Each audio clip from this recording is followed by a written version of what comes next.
Welcome to the 18th year of the Technological Advisory Council. It's scary for some of you because you've been here for most of those 18 years. It's particularly scary for me because I have in fact been here for the entire 18 years. Walter has promised on the record that if I stay for another year and a half or whatever it is, 2 years, the 20-year mark, I'll get a plaque. So I'm hanging in there for my plaque. Did he clear that with the budget people? He promised. A promise is a promise. I said, no, to be honest, I said I would hit him with a plaque. Oh. That's not good either. Down to the details. In any event, we do have a new slate. We're starting a bit late in terms of the year, since we skipped our March meeting, our normal March meeting. It would be our kickoff for the year. So kicking off the calendar year in June is a little unusual for us. But we do have a good lineup of topics, and we'll look forward to the reviews coming up shortly. I will tell you, and Julie will amplify, but I have been very gratified with the support that we are receiving from our new chair, or not so new anymore, I guess, chair of the FCC overall. But Chairman Pai is, in fact, very supportive of the TAC and values the work that you all have been doing, and that's a terrific thing. I'm probably going to wait for a moment to do our normal introductions around the table, since I see a lot of tent cards with people not sitting behind them quite yet. So I think we'll jump right into the TAC organization and let Walter hold forth on that topic. So, well, just to note, one of the things also that's unusual this year is I think since we actually restarted the TAC, we have more new work groups this year. We have 4 of the work groups are new, and only one of them continues from last year, and that's the mobile device theft prevention task work group. So not only did we get a late start, but we're picking up new topics, which always requires a bigger uplift in terms of figuring out what the basic objectives are. And the TAC has a good record of taking very high-level objectives that crafted by the FCC and bringing them down to something much more pragmatic. I've worked with, I've participated in every work group, at least as an observer. I know that everybody's gotten started. They've assembled a group of people to focus on the topic, and they're at various stages of trying to better define the problem. Some of the problems are bigger in terms of cloudier and more visionary, and some of them are maybe more pragmatic. So the expectation today is we're just going to try to understand what your take is on the topic, what issues you see in terms of pursuing it, and maybe directions you've already chosen. So, but I know everybody's working very hard. Meetings are typically once a week. On occasion, there's more than once. Some of the organizers of the work groups are actually meeting separately. In addition to that, so I know everybody's working very hard on this. And again, this is important to the Commission. We've taken these recommendations, a majority of them, and integrated into our work programs. It also gives us a much broader vision in terms of things we ought to be concerned about. You work with a far greater range of and different. I was listening to an interesting PBS presentation today about how we're all captive to the bubbles that we live within, and it forms and shapes our perspectives. And we have a perspective from the FCC, but each of you has your own perspective from your own associations, and that's very valuable to us. So a long way of saying thank you for your support and your contributions. Great. And thank you, Walter. Walter, behind the scenes, even as he's described, attending all of the working group meetings, at least one or more of them. That's a significant amount of his time and shows his own dedication to our efforts, and I appreciate very much partnering with him in this endeavor.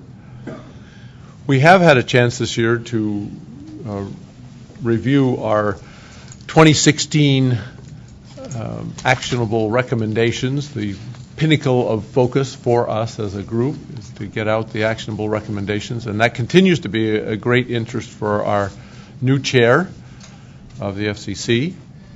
So with the actionable recommendations from 2016, those seem like they're way back in the rearview mirror, I know, for many of you, since we concluded those in December. But we did have an opportunity to review those twice, once with Tom Wheeler and again with Ajit Pai. So they have been reviewed with both the outgoing and the incoming chairman, and both expressed their appreciation for what's done and also their perspective that these are very, very valuable things.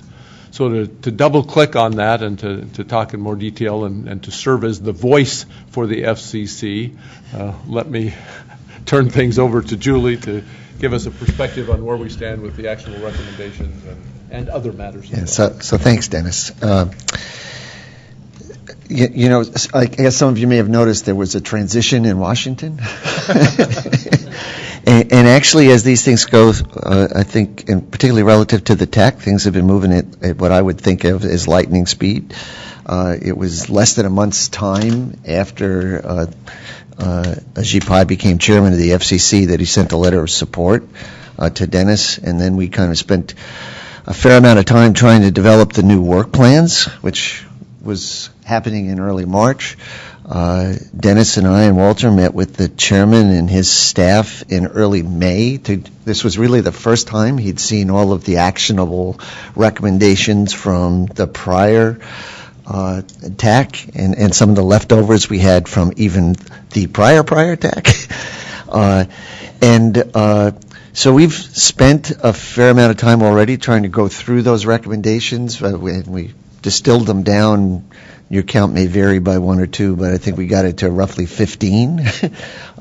Some things I think are clearer than others, but rather than trying to address them in part, we just need a little bit more time before we can give you a response on everything. So wanted to let you know that it's not forgotten. We keep telling you we need actionable recommendations, and it's fair for you to look for a response from us on them, and we understand that. We just need a little bit more time on that front. Really glad to see that the work groups have been formed, and although I think we weren't quite ready for a meeting in March, we have gotten everything rolling, and I thought, just taking a glance at the presentations for today, I was a little bit surprised at how fulsome they are for this amount of time. So that's it. You might want to talk about the process that we use this time with the vetting of the working groups with the offices. Yeah, I mean, one of the things that we did, first of all, we, at the end of the year, take your input on what things you think are worth our looking at. Then we typically sit down, starting with myself and Walter and Dennis, trying to form what do we think are the areas that would be mutually beneficial to both the industry and the stakeholders and the commission. And then as we went through this, the work items that we were developing clearly cut across multiple bureaus. So we not only coordinated this with the chairman's office, but also got input from all of the other bureaus and offices in the commission. And I think we've also got a pretty good set of liaisons again from yeah. In fact, let me comment on that. This year we probably have a much broader representation of liaisons, and we appreciate that the offices and bureaus stepped up to contributing people. So you've seen a lot of new faces within the work groups. So that process, our intent was to develop things that would be of value to you and of value to us. The reason I asked Julie to comment on that, it actually did add a little bit of cycle time in the front end, but I think it was well worth it, because one of the keys for the TAC is ensuring that our actionable recommendations, as they go out to the FCC writ large, that the various bureaus that are responsible and offices that are responsible can undertake to to implement the things that we have proposed. And if this is the first time they've ever heard of it, is when we come knocking at their door with, here's an actionable recommendation, go do it. That's not entirely the best way to approach this.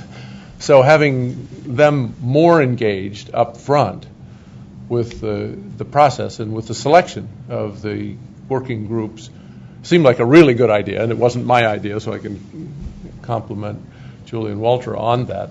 But it also has yielded a much larger involvement and much wider involvement across the FCC, which is really great. So it says that when we get to the actionable recommendation end of things 6 months from now, that we will have people that are already engaged, sort of already have the ball tucked under their arms and are running downfield, hopefully, with these recommendations. So that's a very good thing and an improvement in our processes, even if we've had a little bit of the stutter step in making the transition. So terrific, and a few more people are now occupying seats behind tent cards. So let's do our introductions around the table. Obviously, I am Dennis Roberson from Illinois Institute of Technology and the Wireless Network and Communications Research Center there. And your friendly neighborhood chair of this organization. And Walter? I feel like I'm sitting next to Mr. Rogers. Absolutely. I just didn't bring my appropriate sweater. So. Walter Johnston with the FCC Office of Engineering and Technology. And the designated federal officer. Thank you. Hi, this is Rangam Subramanian from the NTIA. Pierre de Vries with the Silicon Flatiron Center here as a special government employee. Tom McGarry with Neustar. Jeff Forster with Intel. Kevin Sparks, Nokia. Karri Kuoppamäki, T-Mobile. Stephen Hayes, subbing for Eric Ekuden from Ericsson. Kevin Letty, Charter Communications. Russell Jurek, Cisco. Adam Drobot, Open TechWorks. Len Claudy, National Association of Broadcasters. Mark Hess with Comcast. Steve Lanning with Viasat. Brian Daly with AT&T. Lynn Merrill with NTCA. Mark Beals with Visual Link. Lisa Guest, Juniper Networks. John Chapin, representing National Spectrum Consortium. Mark Richard, the Advanced Television Systems Committee. Marty Cooper, Dyna LLC. Chuck Powers with Motorola Solutions, representing Paul Steinberg. Dale Hatfield, University of Colorado. Julie Knapp, FCC OET. Very good. And we have a bridge. I don't know who's on it. That's what I was going to ask now. This is always an exciting moment. Right. Yes, indeed. Samsung. Yes. You want to do the honors? Sure. Those who are on the bridge, if you would also introduce yourself. John Barnhill with Jet Band. Hi, this is Jeff Michalski. Go ahead. Say again. Jeff Mendenhall. Hi, Jeff. Jack Michalski from Qualcomm. Sorry I couldn't be there with you today. Please, Jack. Anyone else on the line? Prakash Kolan from Samsung, representing Charlie Zhang. Say the name again, please. Prakash Kolan from Samsung, representing Charlie Zhang. Thank you. Anyone else on the line?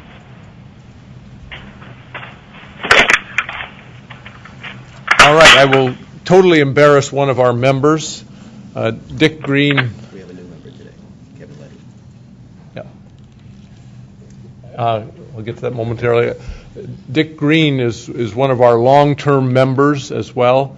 Dick was planning to be here until he was informed by his wife that he was not allowed to come. He couldn't understand this because she just told him he couldn't come. And finally, the punchline is that it is actually his 80th birthday today, and they had a surprise birthday party planned for him. So he was not allowed to come by his wife because of the plans. And I told him that we would let him off this time, but he could never use that excuse again. So we're glad to have him. And we would like to, we've already had him here, but we'll introduce himself, but we would like to welcome our newest member of the TAC from Charter Communications. So great to have you here with us, and look forward to your active participation. We actually have it's another part. We actually have a bit of a queue of people who would like to join us, but these things have to be cleared through the chairman's office. So it's a non-trivial activity. So we're working those. So some would be wondering where am I? But that's the situation. Russ. The initiation process with Kevin. We're going to hold that off at lunchtime. So, that involves the typical lavish, Russ, that involves the typical lavish banquet dinner that the new member pays for. Is that correct? Where's David's card? Right. What's that? David just came in. David Young, who is late. I tried to point him to his card. Okay. So since Julie's trying to embarrass you, you can introduce yourself. Hello, I'm the late David Young. I apologize. No, that's not true. We do have reporters that listen in, so you will be recorded as the late. That could be. Oh, and we have another of the late. Go ahead and introduce yourself. That's Greg Lappin from, and I don't know if I'm late or not, but... You are late. Well, I'm not the late. You're... ARRL. Thank you. And I know this was a challenge for many of you starting at 10. We decided that since we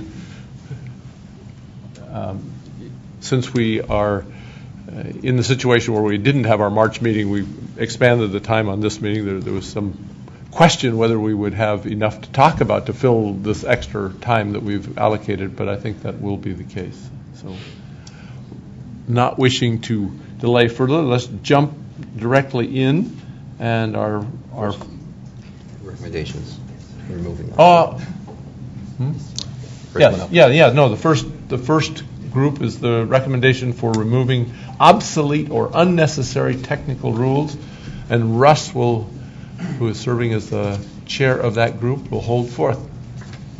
Thank you, Dennis. So just want to make sure John is my chair as well, John Barnhill, our chair. Yeah, and John is, I should recognize John, who's on the phone. So, yep. Is there a clicker? Yes. Please do not throw it. I will walk it over. Yeah, I'll meet you halfway.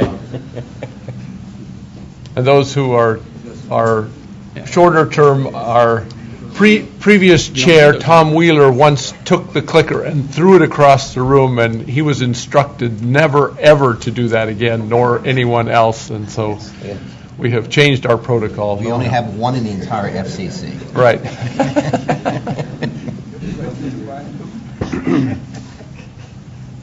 Thank you. Yeah. Okay. So I want to recognize again, John Barnhill and I are chairs for this working group. I really like working with John. He couldn't be here today. He's not feeling too great. He is on the WebEx, and we'll add color commentary as we go. We have a great set of FCC liaisons: Walter Johnson, Matthew Pearl, Jeffrey Newman, Zachary Ross, Henning Schultzwein, and John Kiefer. So, and we also have a great set of team members, and I'll let you read that list instead of walking through it. So we've got representation, I think, across the industry as well. So we broke the FCC handed us the recommendation, or the mission of what the working group was to focus on, and we broke it into two separate slides because it's rather meaty. There's really two key pieces here that I want to go over, and the first one is we're tasked with the review of FCC technical rules to identify and prioritize those that should be eliminated, which, on the surface, when John and I looked at this, we thought it was a very massive task because there's like volumes and volumes of regulations. So we were a little concerned we would be spending our summer just like reading through the regulations. On further guidance from the FCC, it's really focused on eliminate or changing, improving regulations that impede business development. So we're trying to get a focus, and as you'll see, we've reached out to industry, reached out to different consortia, working groups, et cetera. And we'll go through that. The second half of this is rather interesting because it takes a look at next-gen policy creation, or how to leverage multi-stakeholder groups, how to leverage standards groups, all keeping in mind that we need to focus too on what detriment there could be, and how to be fair in bringing in that input. So if you do remove a regulation like in the first half, you need to look at who the stakeholders are that you have affected. On the second half, on the next-gen rules or next-gen input, you really need to make sure it's done fairly and equitably. Okay. So we simplified, because that was 2 pages, we tried to simplify the working group mission in talking with our team and our advisors. And really what it comes down to, and maybe that's a bit direct, but reducing the friction of working with the FCC, not implying that there's a lot of friction working with the FCC, but just really look at how to reduce that regulatory burden, how to identify maybe defects in the current process, seek recommendations as we talked about. We've got the input from the FCC staff, identified a list, which I'll present in a couple slides, of the multi-stakeholder bodies, and balance the industry impacts with new and changed rule implementations, as well as developing realistic timelines as we move forward. So some of the fundamental questions for the telecommunications industry, and I think, many of the providers in the business, kind of ask these questions as well. How should the Commission deal with the sunset of legacy technologies? And we dealt with this a few years ago when we talked about the sunset of the PSTN. When do you actually turn off a service? How many people are left before you get to the point of, hey, this is really not economically viable or even valuable to the users. So who turns off the lights, or how and when do you turn off the lights? The other thing we've started to look at from a bigger topic is, should regulations have a sunset clause, a time to life? And when you think about how fast technology moves today, and just in the last 10 years alone, all the new technology that's been introduced, or new even applications that have been introduced, and then you look at regulation, do the things from the 1934 Act still apply? Do the things from the 1996 Act still apply? And, it's easy to use those as kind of a reference, but it's like we realistically need to look at, maybe there's a rule where it's like certain regulations are only 7-year life, or certain regulations are 14-year life. We see this with a lot of the technology changes, that they're replaced every 5 to 7 years. And what principles should guide the decision-making through these transitions? So, let's see, I think I missed one here. Yeah, so what we looked at too were, what are the, I did have it, fundamental values or enduring values of the FCC technical transitions. And this was presented a few years back. We added one at the bottom, but we kind of look at, these are the things that the FCC really maintains throughout. These are long-term enduring values as presented. So public safety, universal access, competition, meaning we want competition, consumer protection, and then protecting the commons, which includes things like the spectrum usage, utilization, and sharing.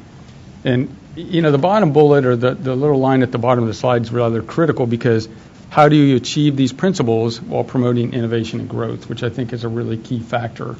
And we've got a good example where the FCC's done that in the past. So these are our activities to date. We got a little bit of a late start. We started the review of the current Commission proceedings. We initiated industry stakeholder engagements. Just a quick comment here, by the way. When you talk about, when we first approached different organizations and said, we want to talk about removing barriers and regulations, everybody was very, very excited. What John and I noticed, though, as time has passed, is everybody's gotten very, very quiet. And just want to make that call out that we do want people to be vocal. We do need that input, and we've had a little bit of a struggle over the last few weeks getting people to follow through, not people in the TAC, of course, but some of the organizations to follow through with comments, because I think people were starting some individual filings. We've also done some bureau updates, securing input from other groups. And then on next-gen policy, we're exploring the multi-stakeholder input, and just, to be honest, we're starting to kick that off and maybe put a couple subgroups together to look at how do we leverage standards bodies, how do we leverage multi-stakeholder groups, looking at policy time limits, and also one of the other burdens that's called out that you'll see is reduce, how can we reduce or automate reporting in the process? So initial findings and feedback, the Commission is actively seeking to reduce the regulatory burden. Industry is moving much faster than regulation rules, as I pointed out. But the Commission has, one of the successes was digital TV transition a few years back, where innovation took place and promoted a new technology, and it was very successful, at least what, we see it as.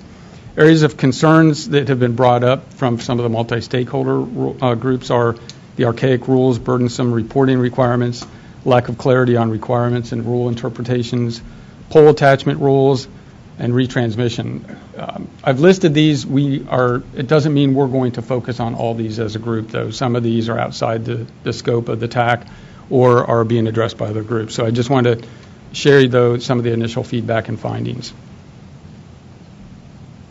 So current Commission actions, the Commission is actively seeking input on simplification and removal of investment barriers in multiple actions. An example is the FCC biennial review that was done in November 2016. I've got a little bit more on the next slide here of some of the respondents in that biennial review, and we're taking a look at that report as well within the working group. And just an example in the report, which I think some people's eyes were a little bit opened by the burdensome reporting requirements from an NTCA study on National Broadband Research Agenda. If you take a look, the average annual reporting burden is 587 hours or more than 73 work days per year. So, moving towards maybe an automated approach or how to reduce some of that would be valuable.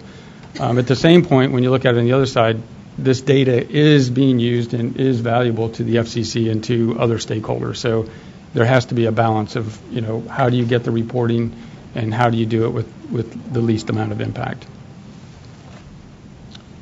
Let's see, lost my place there. So the next steps for the TAC team: continue to seek input from the stakeholder organizations. We're going to issue a public notice for additional input sometime in June, hopefully. Create a framework proposal for how to leverage third parties in policy creation. And like I said, we're just kicking that off, so hopefully by mid-July we'll have that, at least a straw man up. Create a top 3 list, maybe it's a top 4 list. We just want to get to a point of having a top something list of regulation of areas of focus, but 3 is probably a good area or a good number. So this is a list, and we struck through the organizations we've talked to. That doesn't mean we're done or anything. We'll probably come back to some of those as well. But we have a long list of organizations we hope to reach out to and get input from. Feel free to reach out to us, and we'll add others if they're relevant. We probably had 20 or 25 in the initial conversations. At the same point, we don't want to spend all year, having meetings, doing some of this. Hopefully some of that will come through the public notice we issue. Okay, we do have some questions that we put together for industry leaders. I'm not going to walk through these. I'll let you read through them, but it kind of really focuses on, looking at more effective ways, more efficiency, and seeking input from those stakeholder organizations. And any of you are free to respond to us with comments to these questions as well. And last, going forward, are there critical services that should be opened up to competition or commercial models? Is something to be considered. We just put an example, maybe, to fan the flames here, like emergency 911. As new communication services emerge and gain broad adoption, is there a role for enduring values to be maintained? Don't block new entrants in terms of offering new services. And how do you do that to create innovation in the market? There's a typo here. What are the implications of open internet policy? And then finally, how can the Commission spur innovation, encourage faster adoption of new technologies, and enable new business models? So, like I said, we've got a little bit of a late start. I think we have a good framework in terms of what we plan to do and how we plan to do it. We do seek input from both the TAC and multi-stakeholder groups, and looking forward to your comments and engagement. John, do you have any comments you want to add from remote? No, I would just add that the initial feedback we've gotten from everybody has to do with reporting and the burden that it takes to do that. And some of the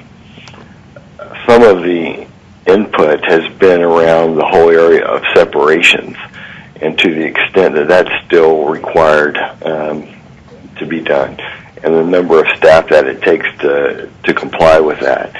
And particularly NTCA is exercised about the issue because their members might have 10 to 20 employees, and having to spend 500 hours a year on reporting requirements is a major commitment for a company of that size.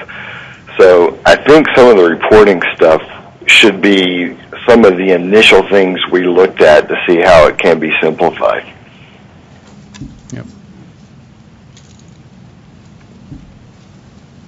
Okay, this is the tax participation time. Our normal approach is to raise your tent card if you have comments or questions, or if you'd like to respond to the questions that Russ and John have provided for us. This will be your opportunity. If you'd like to tell them that they need to alter their direction to more richly encompass the task in front of them, that's an opportunity as well. I mean by how quiet it is? Yeah, for some of the West Coasters, this is very early in the morning. So, Good point. So, Walter, please. Well, I just have one observation that as you were talking through this, it occurred to me. A lot of the initiatives talk about automating processes. Right. The systems that we've built within the commission, the databases we have, were originally built for man or person-machine interfaces. And we're in various stages of opening those systems up. Some of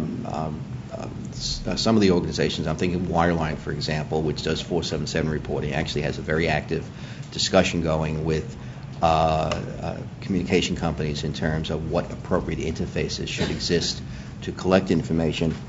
Others less so, although I think when people look at things like the universal licensing system or the other licensing systems, the experimental licensing system, there may be a opportunity to reduce the friction if we understood what the needs were.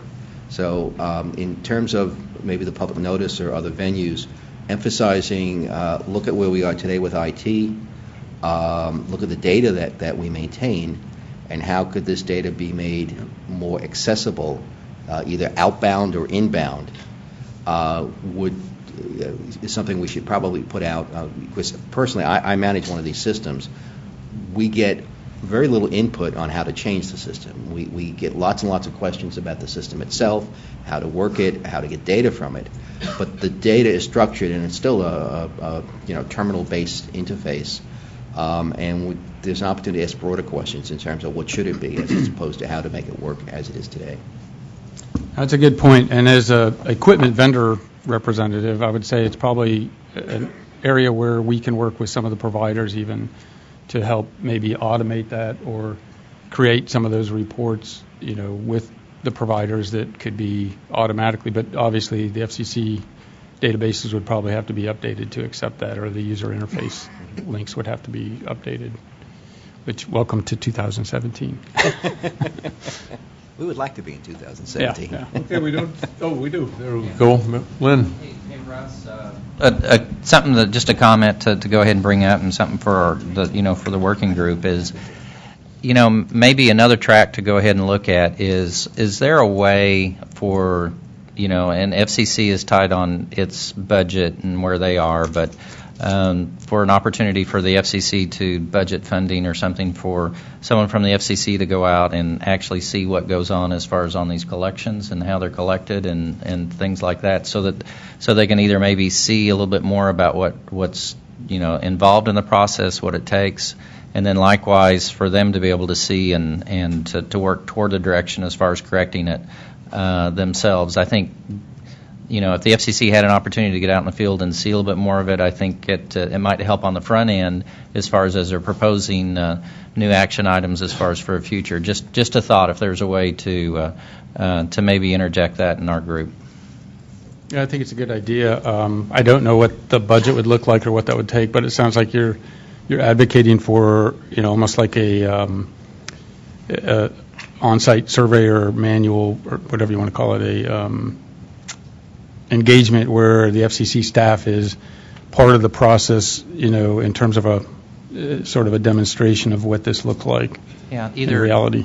Yeah, like initially, or just have someone that reviews or is sent out once a year, or different groups that maybe go out as these are put together. Because I think that would help them see, maybe what's really involved in either a small company or even a large company as far as trying to collect this data and how available it is. I'll note. Excuse me. Go ahead, Julie. Go ahead. Just a few thoughts and part of the spark behind this. So, as mentioned in the slides, we have an obligation to periodically review our rules. And one of the tools we use for that has been the biannual review process. It's not, it often is not a fulsome process. We'll have a handful of comments that might come in. And then along the way, we may have ad hoc comments. Gee, I wish that you'd get rid of this rule. It stands in the way. So this was viewed as an opportunity we've got virtually all sectors of communications represented here, so that we'd get a balance. So, for example, if somebody says, I'd be great if you got rid of my out-of-band emission limit, but their neighbor said, don't do that because that's what protects me. But it's a lot more than just the out-of-band emissions. I was heartened to hear some of the things you're thinking about. So I'll just rattle off. Are there places where there are industry standards that we should be pointing to rather than putting details into our rules? At 3.5, where we have a set of rules in the Citizen Broadband Radio Service, the idea for the multi-stakeholder process, which kind of started out more as the transmitter-receiver issue, was sparked out of the TAC, and we've got like on the order of 150 different people that are building the framework for how this is going to work.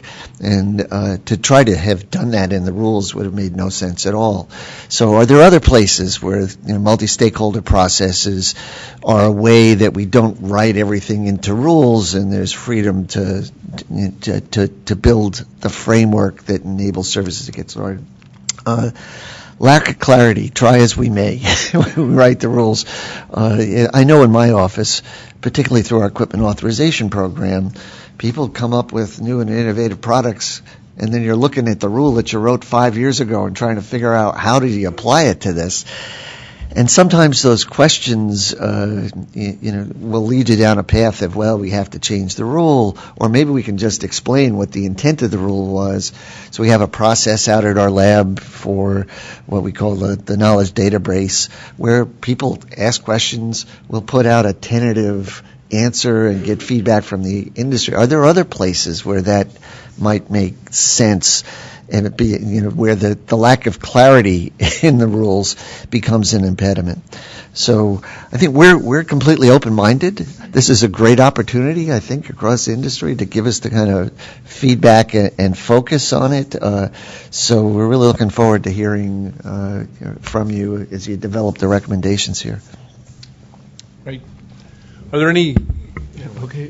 Are there any questions or comments from those on the phone?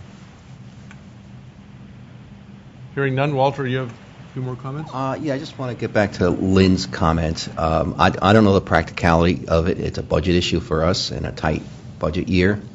But it's the second recommendation the TAC has made, if that goes forward as a recommendation, in terms of increasing the knowledge and awareness of FCC staff.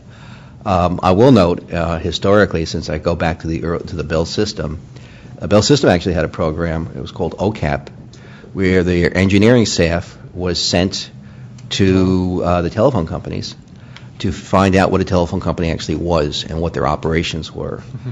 And having participated in that program, it gave me an amazing insight into what really constitutes providing telephone service. So in concept, it's a great thought. If it comes through as a recommendation, we'll discuss it with the chairman. And to the extent that it's practical and opportunistic for us, I'm sure we would look at it hard. Dale. Well, I'm looking at Lynn.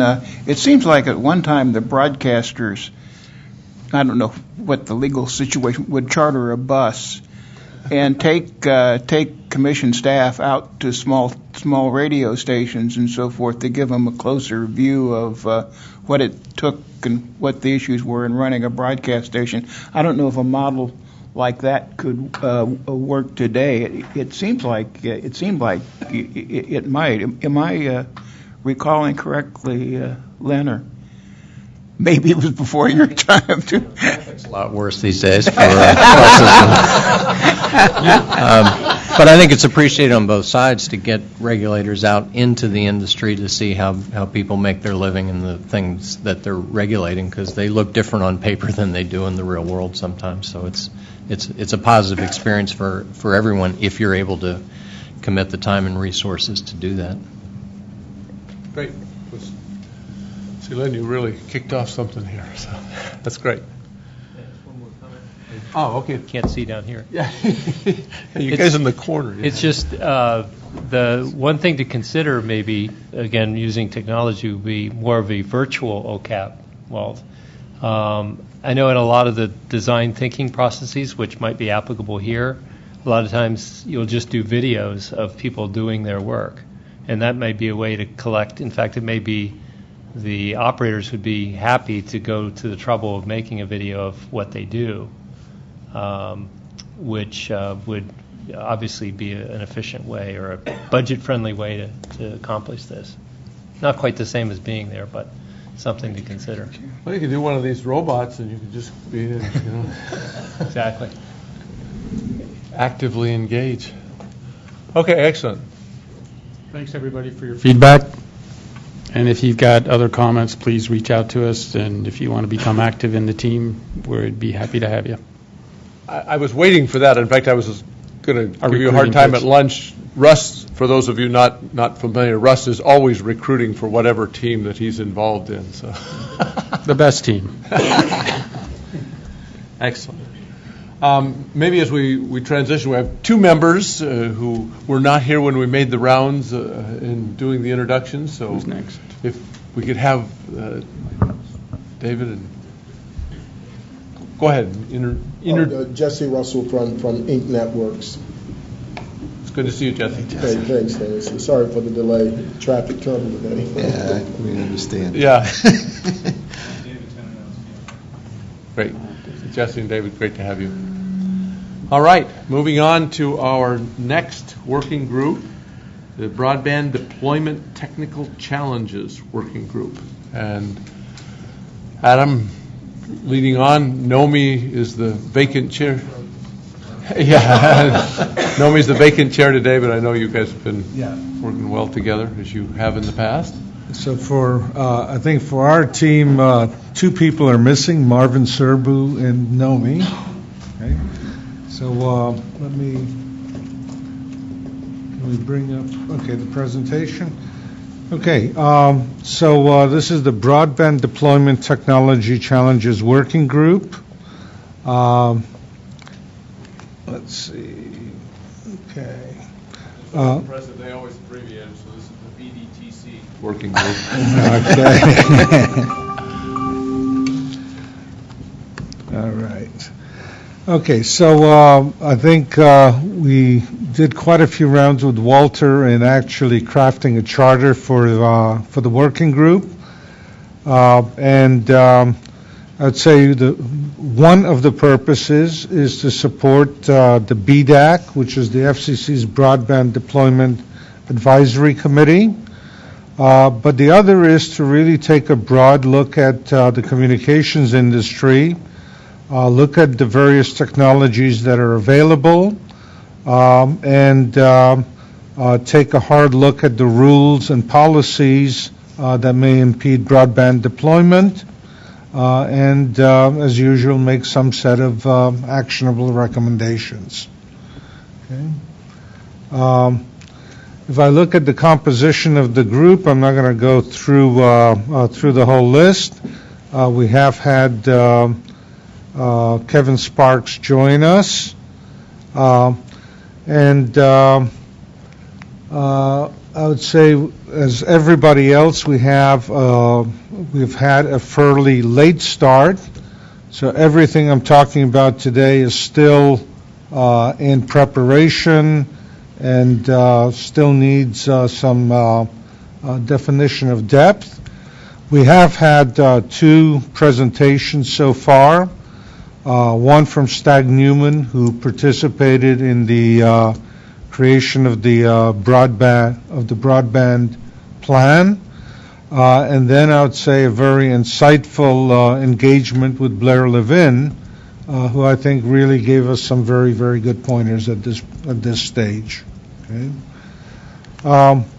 So in terms of the group, we have broken things up into 3 different areas.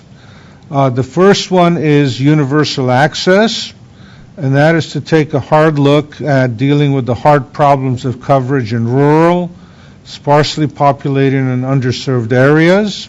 Lynn Merrill is the chair of that sub-working group, and I think he'll give you a little bit more depth in terms of what we're thinking. The second one is to actually try and create at least a process for a technology roadmap to guide future investments. Marvin, unfortunately, couldn't be with us, so there are 2 thoughts here. If you look at the electronics industry, there is an ITRS roadmap that's produced and revised on an annual basis. And I would say that roadmap dealt with sort of the underlying technologies and the capabilities of what you could expect downstream. It sort of guides the industry. I think what's interesting is that a few years ago, they actually took a turn and created a roadmap based on another set of considerations, and that is to take a look at applications that are going to be used in that industry and what are the needs of technology for those applications. So it is demand-driven as opposed to technology-driven. Okay? And it turns out there are quite a few pretty profound insights that come from taking a look at the world that way. Okay? So I think there's more to come there. And then the last area is critical policies and regulations review. It's chaired by David Young, and again, in its early stages and early thinking at this point. Okay. So if I could maybe ask... You can flip it for me if you'd like. Okay. All right, we only have 4 slides. So. Yep. Okay. Really, none of our working groups have actually split apart, or sub-working groups. We're still all working together as we go forward, and I think that helps give us some traction as far as what the different group is doing and how these kind of combine and work together. Because we'll see as we go along that a lot of them will kind of overlap as we work, and by doing that, it really helps out. But each of us have our individual causes or directions that we're going. And looking at the statement of problem, as far as what we were seeing, obviously there's a lot of wording up there to kind of read through or to go ahead and cover, but we just need to remember that, broadband is an important service, for the communities or individuals. It goes ahead and helps as far as for folks to be able to have access and also to participate as far as in economic building activities. As far as for our focus group, we're rethinking their approaches as far as to be able to accelerate the penetration of broadband in rural, sparsely populated areas and the underserved areas. One of the things that we see as far as in doing this, and from some of our initial presenters that have gone ahead and talked with us, is that there's really no single cause as to why broadband is not prevalently available as far as in rural and sparsely populated areas versus what you see in the urban and suburban counterparts. Anytime we think of it, it's almost like there's a thread that weaves between all of this, which deals with the density as far as what density that we have, but yet we're finding there's many other factors that play into this role. Part of it is from a technology base as far as where you can go. based on dollars. The other thing is the service provider's goal. Many times service providers, dictate as far as kind of where they are and where they go ahead and work from that. Also the community involvement and funding opportunities, whether you have available support as far as to cover areas or how you can go ahead and cover that. So we basically think these all create equally important roles and that they should be discussed as far as we go forward. So how we're going to go ahead and look at this as far as from our standpoint is this sub-working group is going to go ahead and examine as far as from a technology, a process, and implementation and application as far as to go ahead and what affects rural broadband developments, as well as answer any questions that the BDAC may have as far as of our particular group as it goes forward. You can go ahead and change. Yep. Okay. So under the approach, obviously we talked a little bit about the answering questions as far as for BDAC, understanding historical approaches as far as for the service and for funding. What we're really trying to do with that is to, in a sense, be able to set a baseline, and from that we can go ahead and look at improvements as far as where we see services as far as going a little bit forward. If we go ahead and look at the alternate business models, we're seeing what currently works today and understand where and why that works, but also to go ahead and look and see as far as for the future, are these things that will work in the future or using future technologies, how those will go ahead and manifest themselves to go ahead and help us develop penetration. Identifying approaches where implementations can be self-sustaining. Obviously, we're going to look at business models as far as that are self-sustaining, and why are those so unique and different than other areas where you do require support or that there's just not services out there, and what can you do to go ahead and solve those. Another item to go ahead and look at is gathering the data to analyze the universal access build-outs and uptake as far as in the improving service as far as for that directionally. Granted, we've just from Russ's group just talked about how do you go ahead and reduce reporting, and now we're on the other side saying what are the key items that we would like to see. And I'll cover these a little bit more on the next slide as far as what we're looking at. But there is a fine line as far as to look at what's needed and to help us as far as gauge where we are and to take those items forward. The last item we had here is proposed metrics as far as tracking progress and performance as far as for rural areas.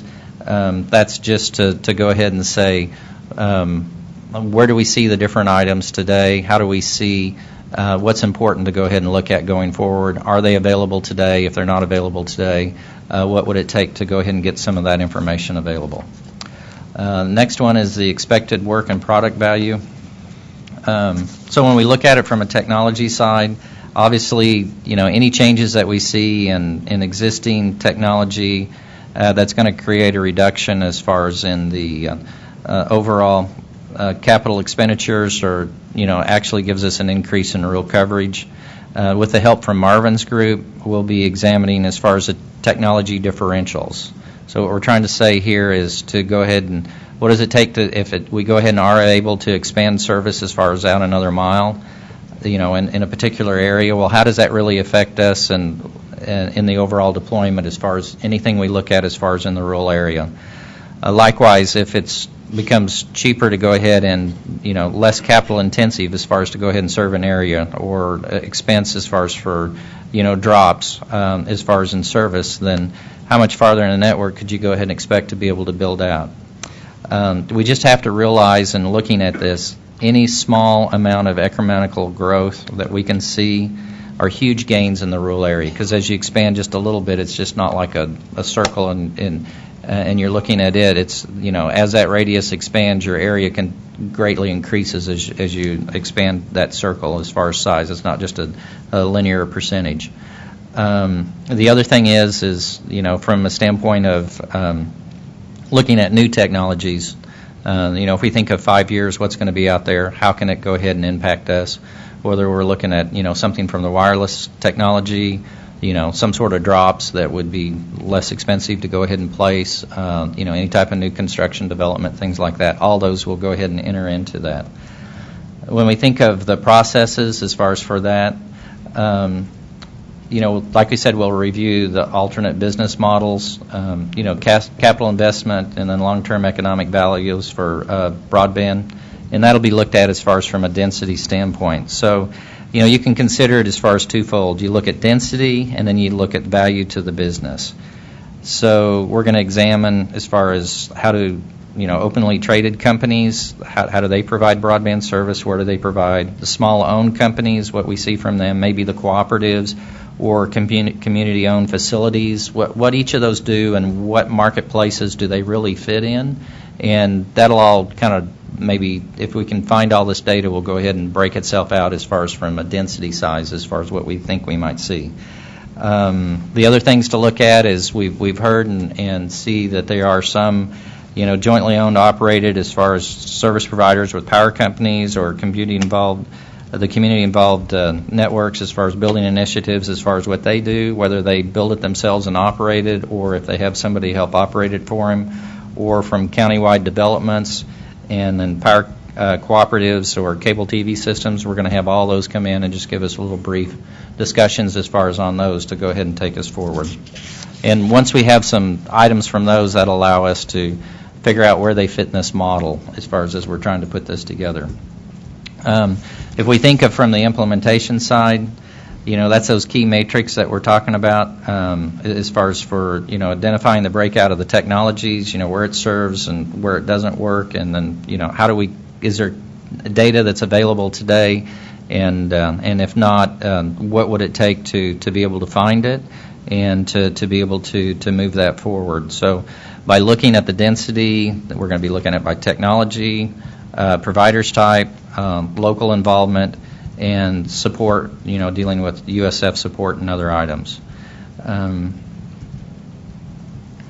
And hopefully density is going to be our best method to go ahead and look at it. There may be other items that break out from all of our understanding to go ahead and take us forward there. When we think of applications, obviously for rural sparsely areas, any added revenue is a huge value, whether if you look at agricultural, telehealth, entertainment, anything IoT. What would it be like if we did have broadband ubiquitously as far as through a field, as far as agriculture-wise? How would the technology change? What would they use out there? Would we look at it for irrigation, seeding, fertilization, insect? How would this affect research and development as far as for colleges and universities as far as what they could go ahead and use it for? And then, how would it help as far as impact your yield as far as during, harvest? Just some basic things there and what we can go ahead and see.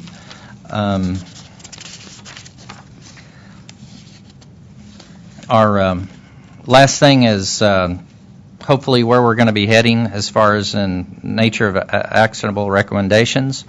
Obviously, we can look at this list, but at the end of the year, we might do a comparison from what we found from what we're thinking we might see. I think that would be a good exercise to go ahead and complete. But, first of all is providing that technical support as far as to the PDAC if they do have questions that comes through. The list of the 5-year technologies used, and then how those are selected as far as for household densities, identified proven business models by density, and any FCC actions that can further enhance these developments. Once we see something, if there's something that's key that the FCC could do to help, those will be part of the questions we'll be asking folks as we go through. Another thing is list the breakpoints as far as for rural density by served and underserved. I think that'll be interesting to see, and we can see that by business model or and then also as far as for community size and technology. And then identify any gaps in the broadband data collection that we have today. I'm sure there's a lot of it that's out here. Is there just some small piece that if we were to go ahead and collect that, how would that go ahead and help us to go ahead and be able to track the adoption? I'll turn it back to you. Thank you.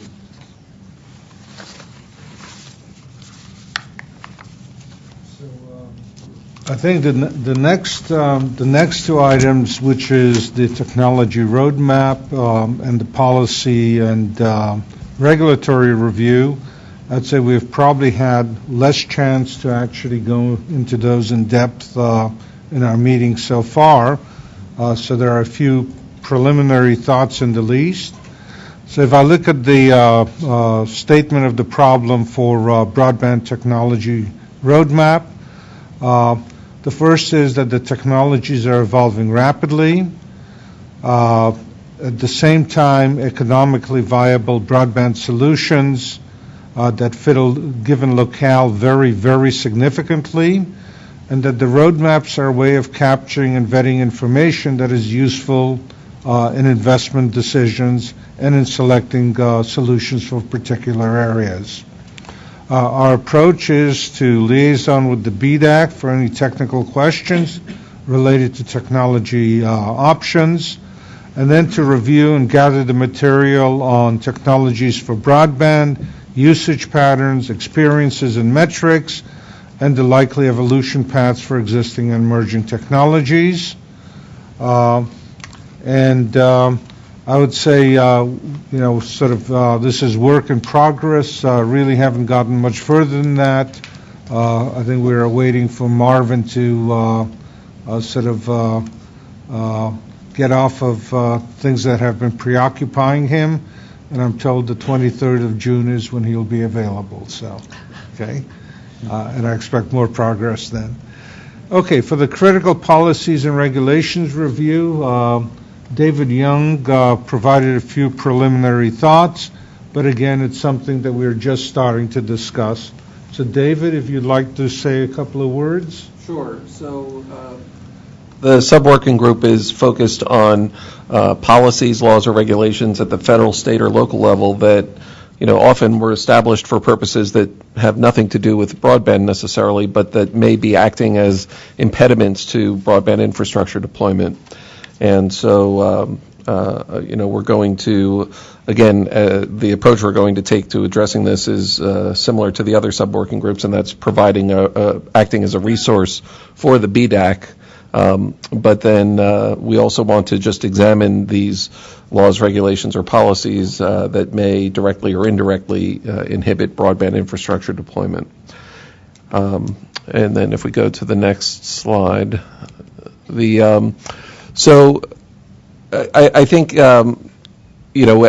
working in conjunction with the first working group looking at reducing regulations that can be removed, there are probably some of those that are also regulations that could be impediments to broadband deployment, and so we would want to feed that back to the BDAC and let them get the benefits of the work of that working group.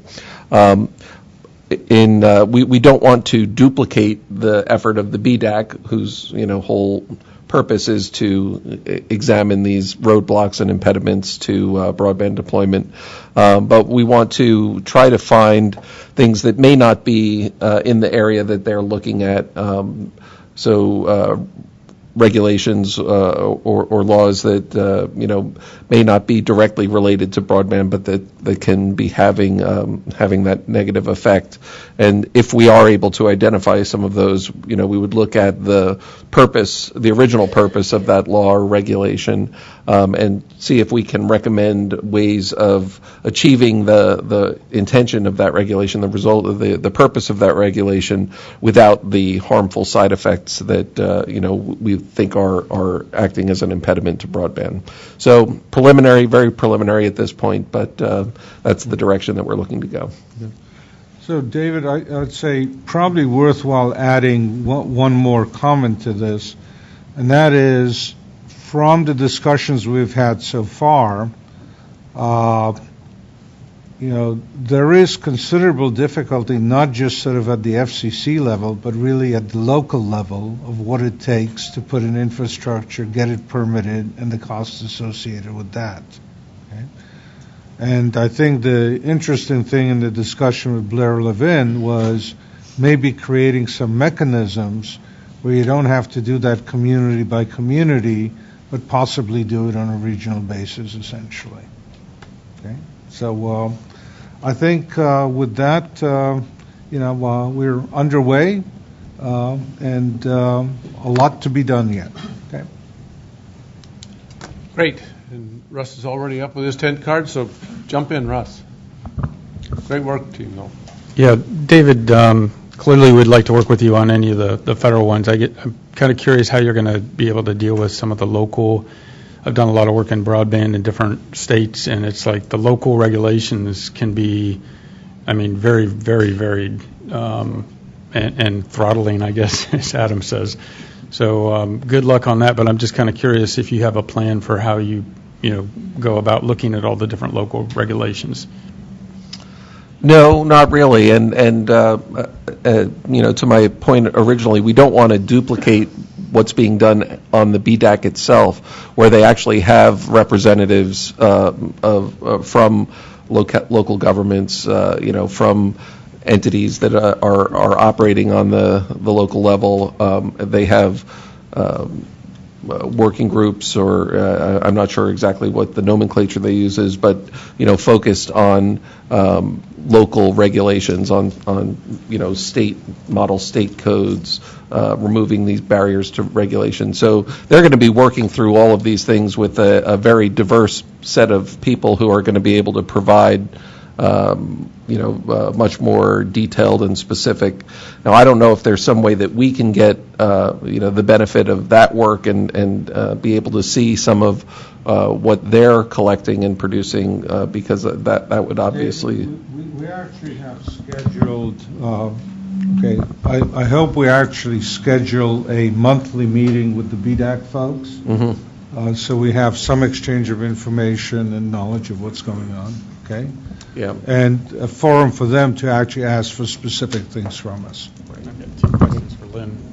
So I've got a couple questions for Lynn, and this may not be in scope of the TAC, but I'm just kind of curious because you guys, and I'm on your team as well, but you've looked at a lot of different technologies. Is there any plan to create a guide or a flow chart or anything like that of again, working in some of these environments? For instance, rural West Virginia is so hilly, wireless is probably not the best broadband solution at times. And I'm just kind of curious if there's any kind of plan to build out some type of a document or guideline of how you would implement that. And the second part of the question is, when you're looking at some of these things, you brought up some really interesting use cases like agriculture for one. In terms of the economics of putting in or what type of broadband infrastructure to put in, is there any way to tie the business case to it to get better take rates or usage and the economics to pay off? And agriculture, to me, I find that one very interesting because smart agriculture is something that's going to happen. I think a lot of cases, we've looked at from use cases what we call the pickup truck network, because a lot of that data has to be driven by pickup truck to get out of the farm. So I don't know if you're looking at any of those kind of related economic impacts. Yeah. So, Russ, I actually hope we do some of this. I can tell you, I just went through a workshop on agriculture for IoT, and you had stated it's coming in the future. What surprises me is how much is already deployed and how far ahead they are in their thinking and in the way they actually operate. It's probably one of the leading edge industries in terms of the use of something like IoT and the use of communications. Okay. Agreed. Okay. Just wondering if you can tie it to. And what was interesting is all of the both on the farmer end and the people who provide the equipment, they have their wish list of what coverage could do for them. Okay, so I think capturing that may be actually of some value.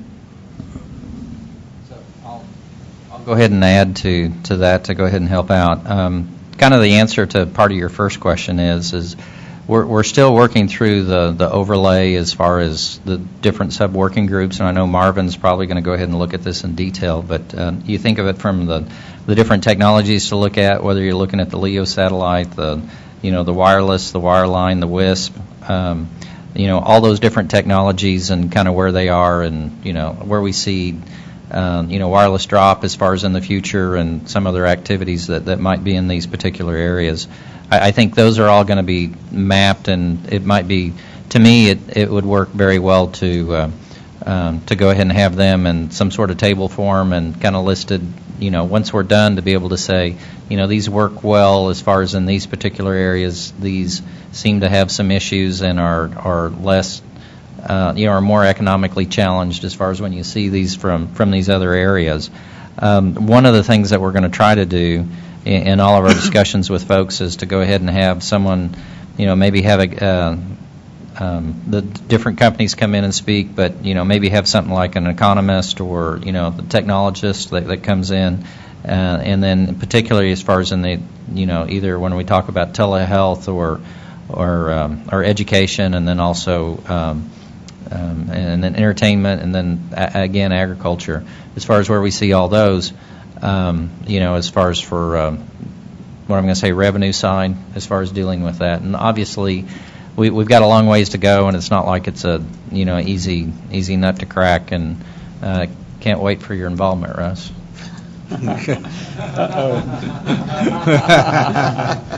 Slip that in very nicely. Well done. Steve? For Lynn, I was wondering about your inclusion of Connect America Fund, which is slated as a reverse auction for covering unserved areas. Two points on it. One is just an overall question: are you thinking of including it? And the second is there are data sources there of areas by block that have been identified as uncovered, and so with I believe 1.5 million locations, and one of the underlying things that's feeding that for the reserve price is the Connect America cost model, which you might consider being generalized for newer technologies, and that's just a suggestion. Yeah, Steve, thanks so much on that. We will, or we were planning to go ahead and have some folks talk to us a little bit about, what we'll say ACAM as far as what. And maybe these were more so the cost folks that actually worked in the model all the time, and then they could, and then in the FCC as well, as far as to go ahead and give us a little bit more understanding as far as what data is there and available, and how you can break that out between rural and urban, and the areas that were served or unserved or partially served as far as by those census blocks. The CAF Phase 2, I knew that was in the process, and I know that there are some records that are out there today. I think they're trying to update those a little bit more, but I'd be interested to go ahead and get as much information as we can as far as from each of those groups. So we'll definitely be tracking with the FCC to get us some information that they can on it. Thank you. Great. Walt has one. Yeah, I have a question that's somewhat related to Steve's question. It strikes me that we're moving from an era of universal access or universal service to, and by the way, in fairness to the companies, every place that's profitable today to have broadband, I believe, has broadband. This is not an issue of withholding technology. It's an issue of can you profitably offer a service. But I've noticed we're moving from universal service to companies looking at market areas and often based upon population density, making a decision as to whether it's a viable market area to offer broadband, to now micro market analysis where we're installing broadband on demand, where a multiple dwelling unit has enough people signing up for broadband that is worthwhile serving the building. And it strikes me that the implications of that are going to be we're going to have a much more fragmented map in terms of where broadband is available or not, and the quality of broadband that's available. And I'm not sure what the answer is to that, because I could argue the micro approach gets you broadband where you can get broadband. So to the extent that a multiple dwelling unit wants broadband and there's an opportunity to give it to them, you've solved that need. That's a good. But once that wave passes, the next building over or the next house over, won't have that opportunity. At least not in a dynamic time frame. So as we go down this road, how do we deal with these issues of going in a market which we're looking at on a block by block basis as opposed to a CMA basis by CMA basis? It's a new challenge, I think. On that, I think the key point that comes out to me is universal broadband doesn't equal broadband access. So, in terms of capabilities and things like that. So, like you said, where it's profitable, it's been built out. The question is, what's the impact, or how do we, these areas that aren't, quote, profitable, how do you get a profitable model put in place? And does that require bringing in some of these other use cases or trying to seed the market a little bit?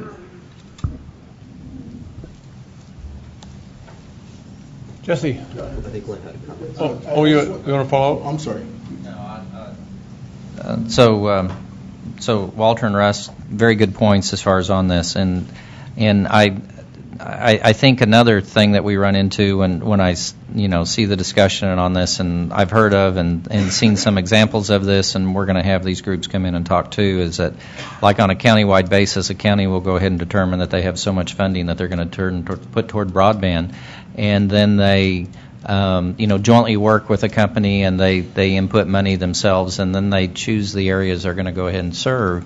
And the choice of the areas they serve is based on, who gets out there and, the communities, the areas, the routes down any particular location, get the most people to go ahead and sign up for service. So it's all a play of who has money and, who wants service. And like you said, Walter, we're going to get it out here. But the problem is what happens to the guy that's the next mile down the road or the next half a mile? He'll be left, because it's not economical as far as from that. So the thing that's going to happen is some way there has to be something in place. I'm not saying today, but long term, for us to consider what those solutions are for those folks, and that's going to have to be something. Our problem that we run into too is, if this goes on as far as how it is, how are you going to map it? How are you going to know who has service, who doesn't have service? It's can we just go out here and ping everybody and see who's out there, and then we know who they are? I mean, that just really doesn't work. I'm just saying you have to, there's, and that'll be part of what I hope that we'll be able to accomplish with our discussion, is at least bring up that process, bring up the thought to it, and then maybe have some ideas toward the process, although I don't think there's enough hours in a day to solve it. So, very good comment, though. Thank you. Go ahead, Adam. Were you going to comment? No. My comment pretty much touches on what Walter was saying, also what Russ was saying, is that there's a whole new class of service providers, entrepreneurs that want to enter this market to help broaden the broadband footprint. But the challenging issue, particularly if you want to do it wirelessly, which is what we do and others like us, is you come up against this whole question. Maybe Julius want to comment on this. It comes up against this whole issue of spectrum sharing. The technology for doing that, where is that at? Where are the policies that need to be addressed to permit that? So it's a whole broad section of policy-related issues around that to bring these new entrants in where they can help address the problem of broadband deployment. I've not been able to get on the group with Lynn, but I will be, where we can talk about some of these issues and some of the things that we're doing, whether you're doing underserved areas in these multi-tenant dwellings, or whether you're doing very rural, sort of isolated communities that have a need for this type of broadband technology, where the much larger carriers don't want to play or can't play or whatever, to allow smaller carriers to come in using spectrum sharing as a way to deploy, right? So I just wanted to put that out as something that should be addressed within this group. Dale? I was going to say, and maybe Steve could help me out a little bit, but I think we've heard some interesting comments on some of the satellite areas of being able to use remote sensing to actually determine what coverage is out there. So you can sort of do it top down by asking carriers and stuff, but the other way of doing it is actually using aerial vehicles and things like that to see where service is actually deployed. At least that outside coverage is actually deployed. Thank you, Dale. You're right. We heard a very interesting presentation from your colleague on remote sensing that basically showed that as part of doing research, it's actually possible to see emissions. They call it interference, and they're using it, oddly enough, for agriculture as one of the lead things to understand where water is and where water isn't, and it leads into smart agriculture. But in the presentation, you see all of these dots that they have to then go in and basically interpolate to say what they think the water is, where there's this interference. But it gives rise to an entire idea of being able to spot where emitters are in various bands, and to know that with a great deal of precision, and even being able to identify those earth stations that are in the FCC database. The other thing, I put my tent up before you mentioned it, was I would be remiss to say you should also be mindful of the high-capacity satellites that are being launched, and the coverage that they supply, and the planned data rates and caps that are capable of competing and looking like the services which are available through DSL and other technologies. So, think 25, 50 megabit per second, think 150 gig caps. So basically, what in CAF 2 is being called a baseline service. Very good. Any questions or comments from those on the phone? Hearing none, we will move forward. And again, thank you, Adam and team, for all your efforts. Definitely a significant area, and you've expanded the scope of that which you are undertaking in a very nice way. So I'm very appreciative of where that's going. All right, let's move on to the implication of next generation TV broadcasting technology. This is a special one. Actually, we've had an interest in doing something in this space for a couple of years, and the timing wasn't right, but now the timing is right, and this is exciting technology to cover. So, Lynn, take it away. Thank you, Mr. Chairman. And Mark. This is the working group on the implications of next generation TV broadcast technology. It's co-chaired by myself and Mark Hess to my right from Comcast. We have FCC liaisons from 4 separate offices, from Engineering and Technology, Strategic Planning, Media Bureau, and the Wireless Bureau. So good cross-section there to give us advice. This is the current list of participants and contributors. I see I've left Tom McGarry from New Star off the list. My apologies. I must have spilled off the end of the slide. But this is the list from the original solicitation that Walter distributed. So if there are TAC members that want to be in the working group, or have members of their team that they would like to have in the group, or especially if you want to have your name removed, please let either Mark, me, or Walter know about that. The next 3 slides have the charter of the group, because charter breaks down for our group into kind of 3 separate sections. We have a goal or mission statement that's on this first slide. Then there are some specific questions that the FCC is asking in forming this group, and then some specific caveats about what we're not supposed to do there. So I'm going to read it, since it may not be entirely obvious what this group is specifically about, and specifically what it is not about. TV broadcasting is poised to introduce its next generation standard, ATSC 3.0. The new standard differs from the traditional TV broadcasting standard in several important ways. It has the capacity to carry not only what can be characterized as traditional content in a high-definition format, but also provides substantial additional capacity to offer new services. The task of the work group is to consider how the new standard might fit into the overall communications landscape of the future. And then these are the 5 questions that immediately follow that statement that try to tie together what we can do. For example, to what extent will this new service compete or integrate with services that are offered by commercial wireless services?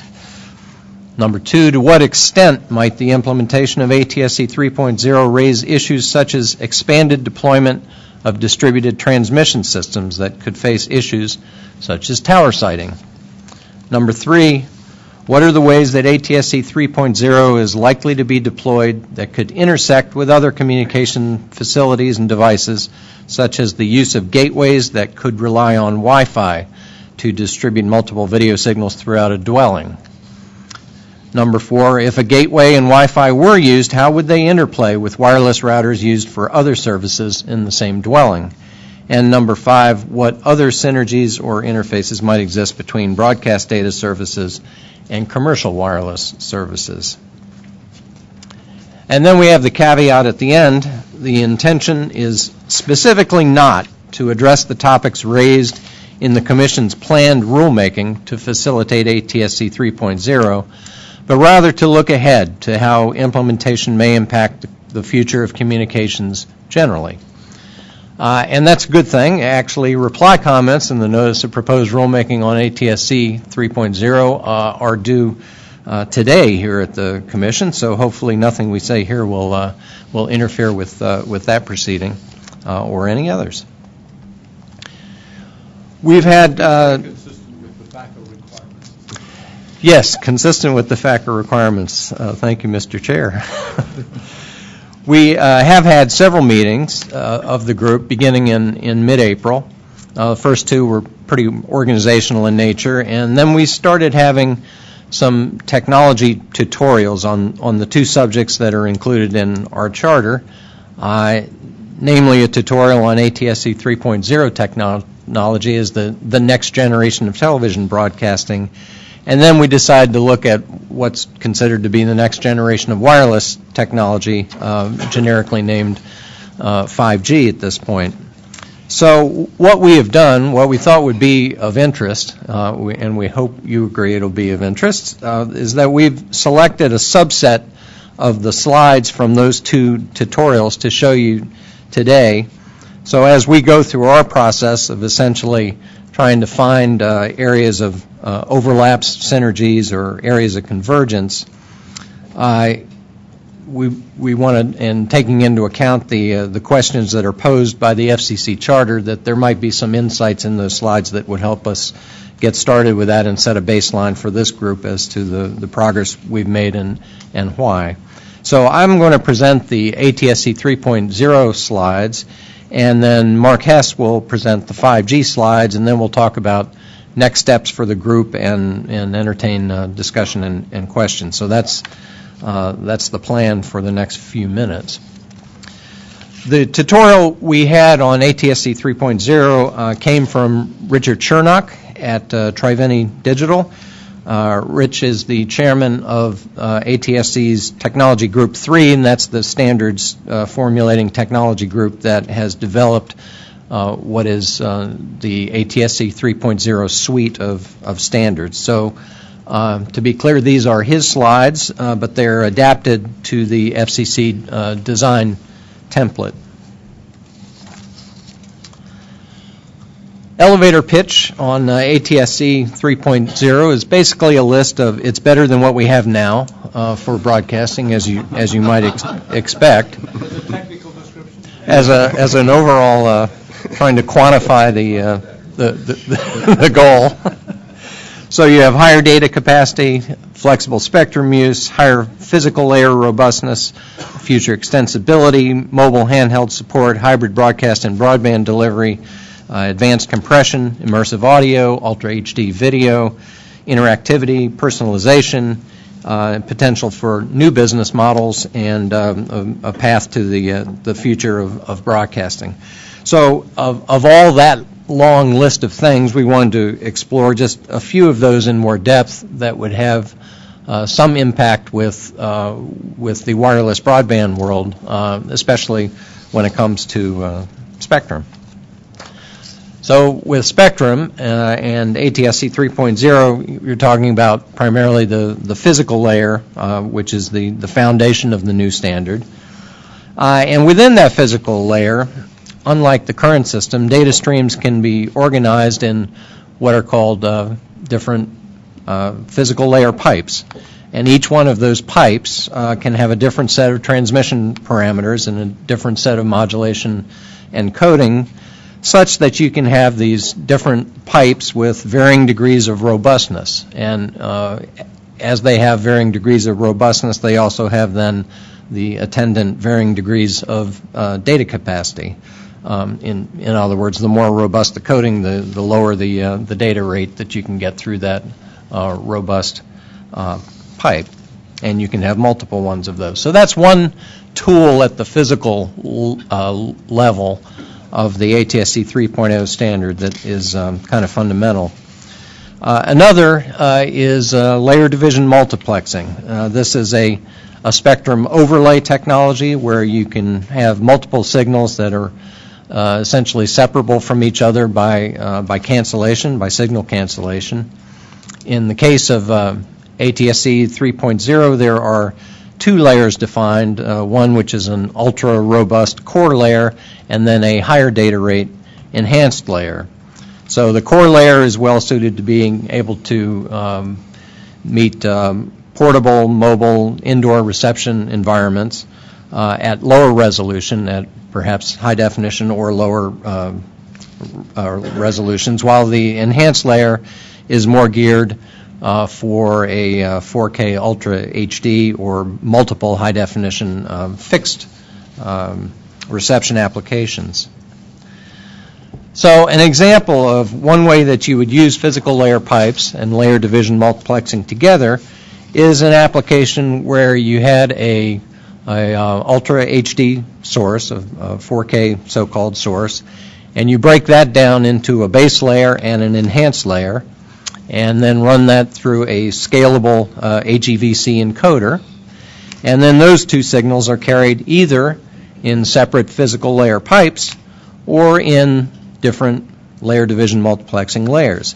And at the receiving end, what that means is that you can have a portable or a mobile receiver, a very small form factor kind of receiver that would receive just the base layer high definition signal, but a fixed receiver would receive both the base and the enhanced layer signal, put those back together through the appropriate decoding process, and reproduce the original Ultra HD signal. So in that way, you're serving two kinds of applications in a very spectrum efficient manner.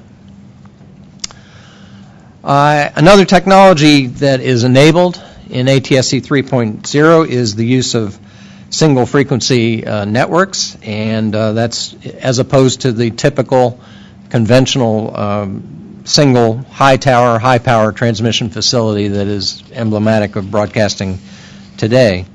Broadcasting service, you're defined really in your service area by a minimum field strength, which is based on a single transmission antenna at a specified power at a specified height with a particular directional pattern. But that means as you go out further from that high power transmitter, the field strength goes monotonically down, and the reliability of service also goes monotonically down, especially when you consider the attempts to get indoor reception or devices that have non-optimum antennas that are perhaps smaller than they should be, and so forth. So the use of so-called light SFNs, single frequency networks, meaning a handful or fewer of medium or low power transmitters that are spaced around the edge of coverage but have directional coverage back in towards the center, would allow broadcasting to enjoy a more smoothed out field strength level so that reception is equalized better throughout the service area, while the incursion of the signal into adjacent geographic areas wouldn't be any worse than under the single high power transmitter case. So you get better service and you get more interference. But that starts to look like the same way that mobile broadband wireless networks are organized. Hence the questions in the charter about use of shared tower space for distributed transmission systems, and something we will explore in more detail. At the management level layer, this is a comparison of what we have now with what's in ATSC 3.0. And we currently, from the consumer point of view, we have these things called smart televisions, and they're called that because they can receive terrestrial broadcasts, and they can also connect to the internet and connect with internet services. But these smart televisions are really pretty dumb in that they can't connect those two worlds together really in any meaningful way. You're either watching television or you're doing something on the internet, and yes, it's on the same screen, but there's really no relationship with what is done between the broadcast and the internet world in a smart television today. In ATSC 3.0, that changes because it is a standard based on Internet Protocol, based on HTML5, instead of the MPEG-2 transport protocol. You can see that broadcasting it just becomes essentially one of the tools that's available in the Internet experience, and you can seamlessly blend the parts of an overall service between the delivery in the two spectrum bands and the two services tied together through IP. So ATSC 3.0, the first broadcast standard that tips the hat entirely and says we want to live in the internet world and use Internet Protocol. And that opens up the possibility of what you might call very smart TVs that people will appreciate that blend those two experiences together. So I'll give you a few examples of how that might actually work. The first example might be the ability to access replay highlights of a sports game. The main game is delivered as a broadcast, while the replay files are accessed on the internet on a windowed and video on demand kind of basis, delivered either over an existing internet service or delivered as an Internet Protocol device within the broadcast spectrum itself.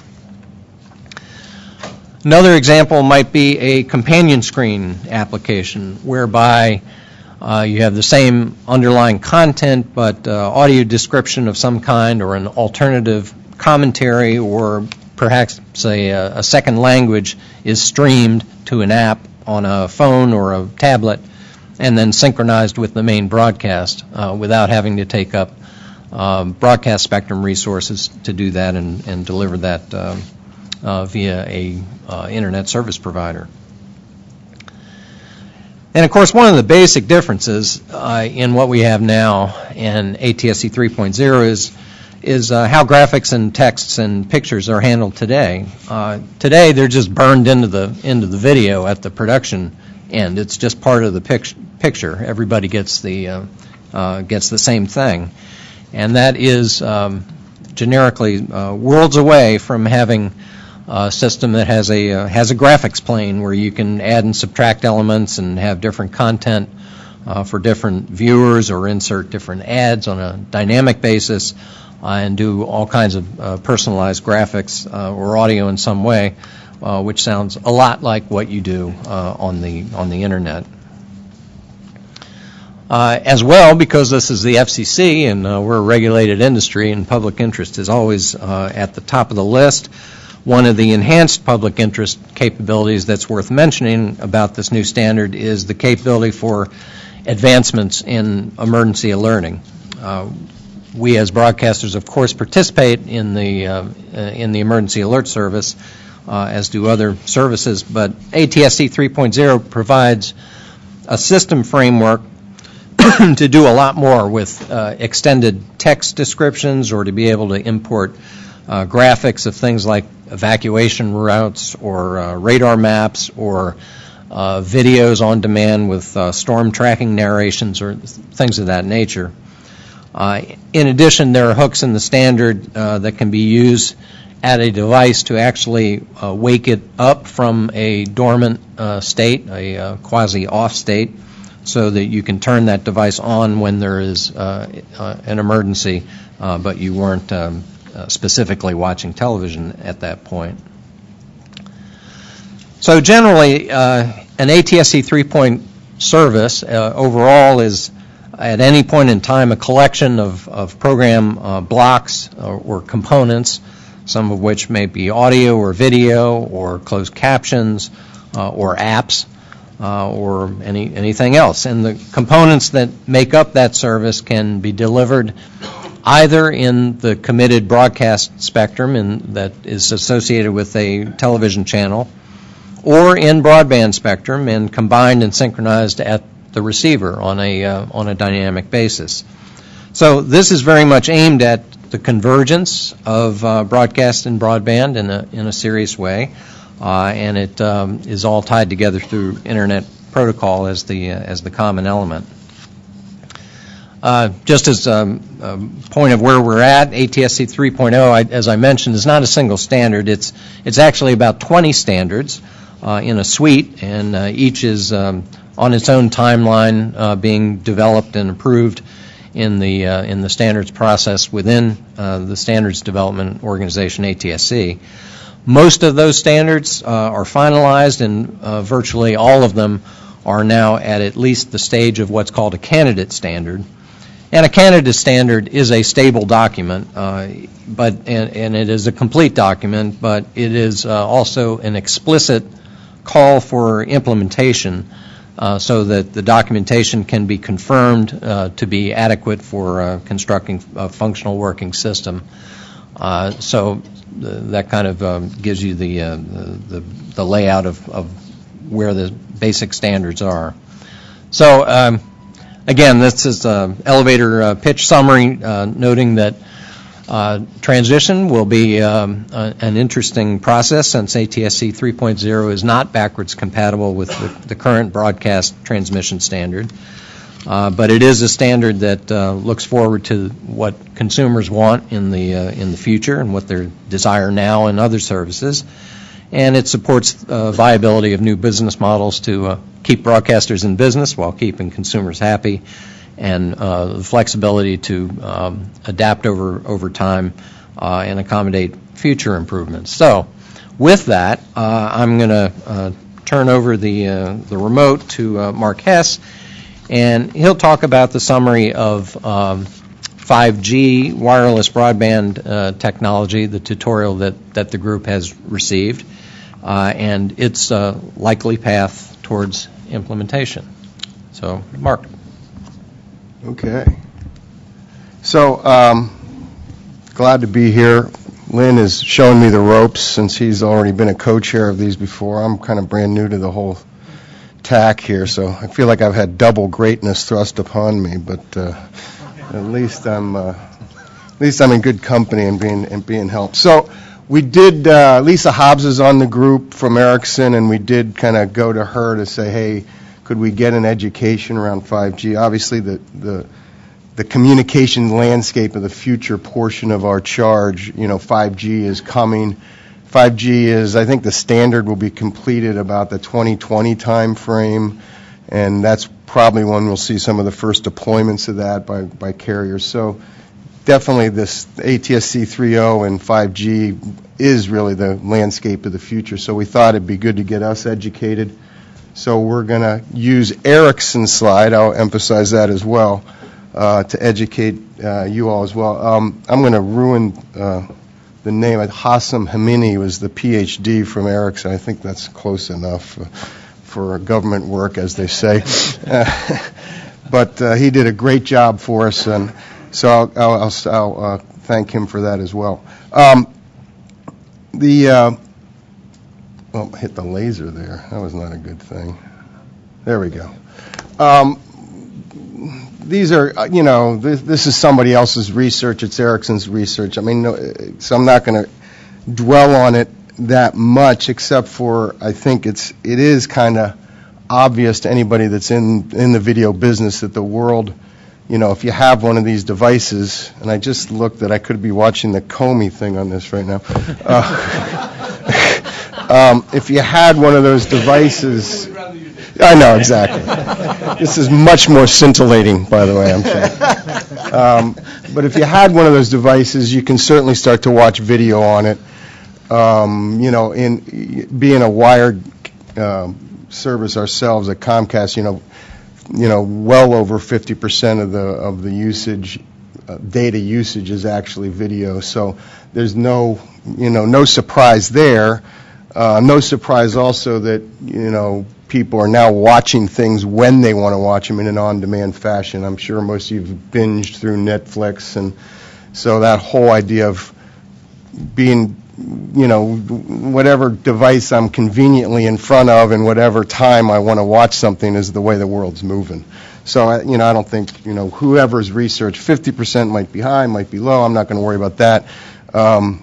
Whoever's research you're looking at, that's probably, it's directionally correct, So with that, the other thing is I think 5G will have a lot of momentum once it comes out because like ATSC 3.0, it has, many, many capabilities. It's the, ATSC 3.0 is like the Swiss Army knife of broadcasting. 5G is going to be kind of the Swiss Army knife of wireless in that sense. So, they're projecting by 2022 100 million North American, that's, maybe 20 to 25%, might be high, might be low. And that doesn't matter whether you believe the statistics. It's more, because they're Ericsson statistics anyway, but it's more just to say that it is coming. There's always fits and starts with new technology as it comes out, but the fact that more data traffic can be delivered to mobile devices is really what they're getting here. This one we ought to stare at a little bit, and I think it's what Lynn and I are trying to do here is be a little educational. As we've learned, we might as well all learn together, right? So, but once again, Ericsson's view of the world. But if you think that with physical layer pipes and the layered multiplexing, if you as Lynn had put in that one slide, some of the broadcast signal could come through the internet and some could come, over the air. You can kind of start to see where, part of the signal might come to a receiver via the broadcast. Part of the signal might come via any internet provider, but certainly a 5G wireless provider. And that would give you this kind of improved, maybe the hybrid, he showed those slides where there was overlays with hybrids, all those types of things, I think they're just showing here that capability begins to exist. So, our charge to understand how these technologies interact and coexist, this kind of depicts that. Also, I don't know if you mentioned, Lynn, but there is a two-way path in ATSC 3.0 as well. So the ability to, while you're watching something, maybe communicate in two ways with ATSC 3.0 exists, and that's another part of what we'll have to investigate and how those technologies converge. So pretty, once again, Ericsson's view of what could happen, but it certainly is, it shows the capabilities of how these technologies could come together. The next few slides are really about the potential of 5G and what it can do. Like I said, there's always bumps in the road as these things get deployed, but it certainly is a capable technology, and Ericsson certainly points that out. This slide, 100 times more data, 1,000 times higher data volumes, 5 times lower latency, 10 to 100 times more connected devices. That's obviously one that's, I think we all have our eye on, especially that's a pretty big range, but the fact of the matter is, we were just talking about, agriculture, Internet of Things. With Internet of Things itself, everything's going to be, in some sense, connected. So I think that's why that range is so large. I'm personally looking forward to that 10-year battery life. I wish we could also figure out how to not charge it every night, but but still. But I think that kind of goes through, the fact that their kind of concept here that it could provide for more media everywhere. The next slide is kind of a little bit more of the same, but it does kind of emphasize really that there's multiple use cases for multiple industries. So that's all interesting as well. Last, I think the trends, we touched on a couple of them. Like I said, there's no question there's more video being viewed either over the internet or on mobile devices. There's no question that some of it is moving towards on-demand. It can be personalized. Technologies that allow things to be personalized are coming, so overlays could be different for one customer than another, for example. Big changes in the latency, so that two-way path will be important. And then how do these technologies come together in kind of a hybrid way to delight customers in the future? So what's next for us as a group? And Lynn, you jump in here too, please. But we've got a view from 5G. We've gotten a view from ATSC 3.0. We really would like to hear from broadcasters themselves next on how they intend to use some of this technology. We really need to hear from the wireless community as well to see how they think about this. And then we could, we'll start to get the working group will start looking at the questions and have some summary or maybe some preliminary answers by the 24th, and then be ready for December and the holidays. So that's that. And I think at this point we do have the questions. We can put those back up and see if there's any discussion around the actual the charter questions, or even entertain, does anyone have anything that we should also be looking into? So I think that's probably an opportunity for us. So that's all my comments. Pierre has leaped to the Yeah, he's right in there. microphone. Just a small question, just something for Lynn that you mentioned towards the end of your presentation, Lynn, which is that ATSC 3.0 is not backwards compatible. So I was just wondering what that does for spectrum assignment. Well, clearly it's a huge challenge. As opposed to in Korea, which has also adopted ATSC 3.0, and their government actually allocated new spectrum. They got 5 new channels, 30 megahertz, and as of May 31, they were on the air, at least in Seoul, and it phases in over a period of time that all broadcasters will have a simulcast channel with ultra high definition on it in this new spectrum band.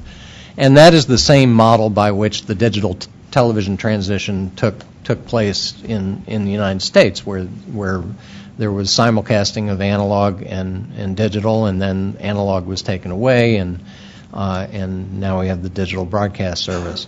We can't do that in this country this time around because there isn't enough spectrum.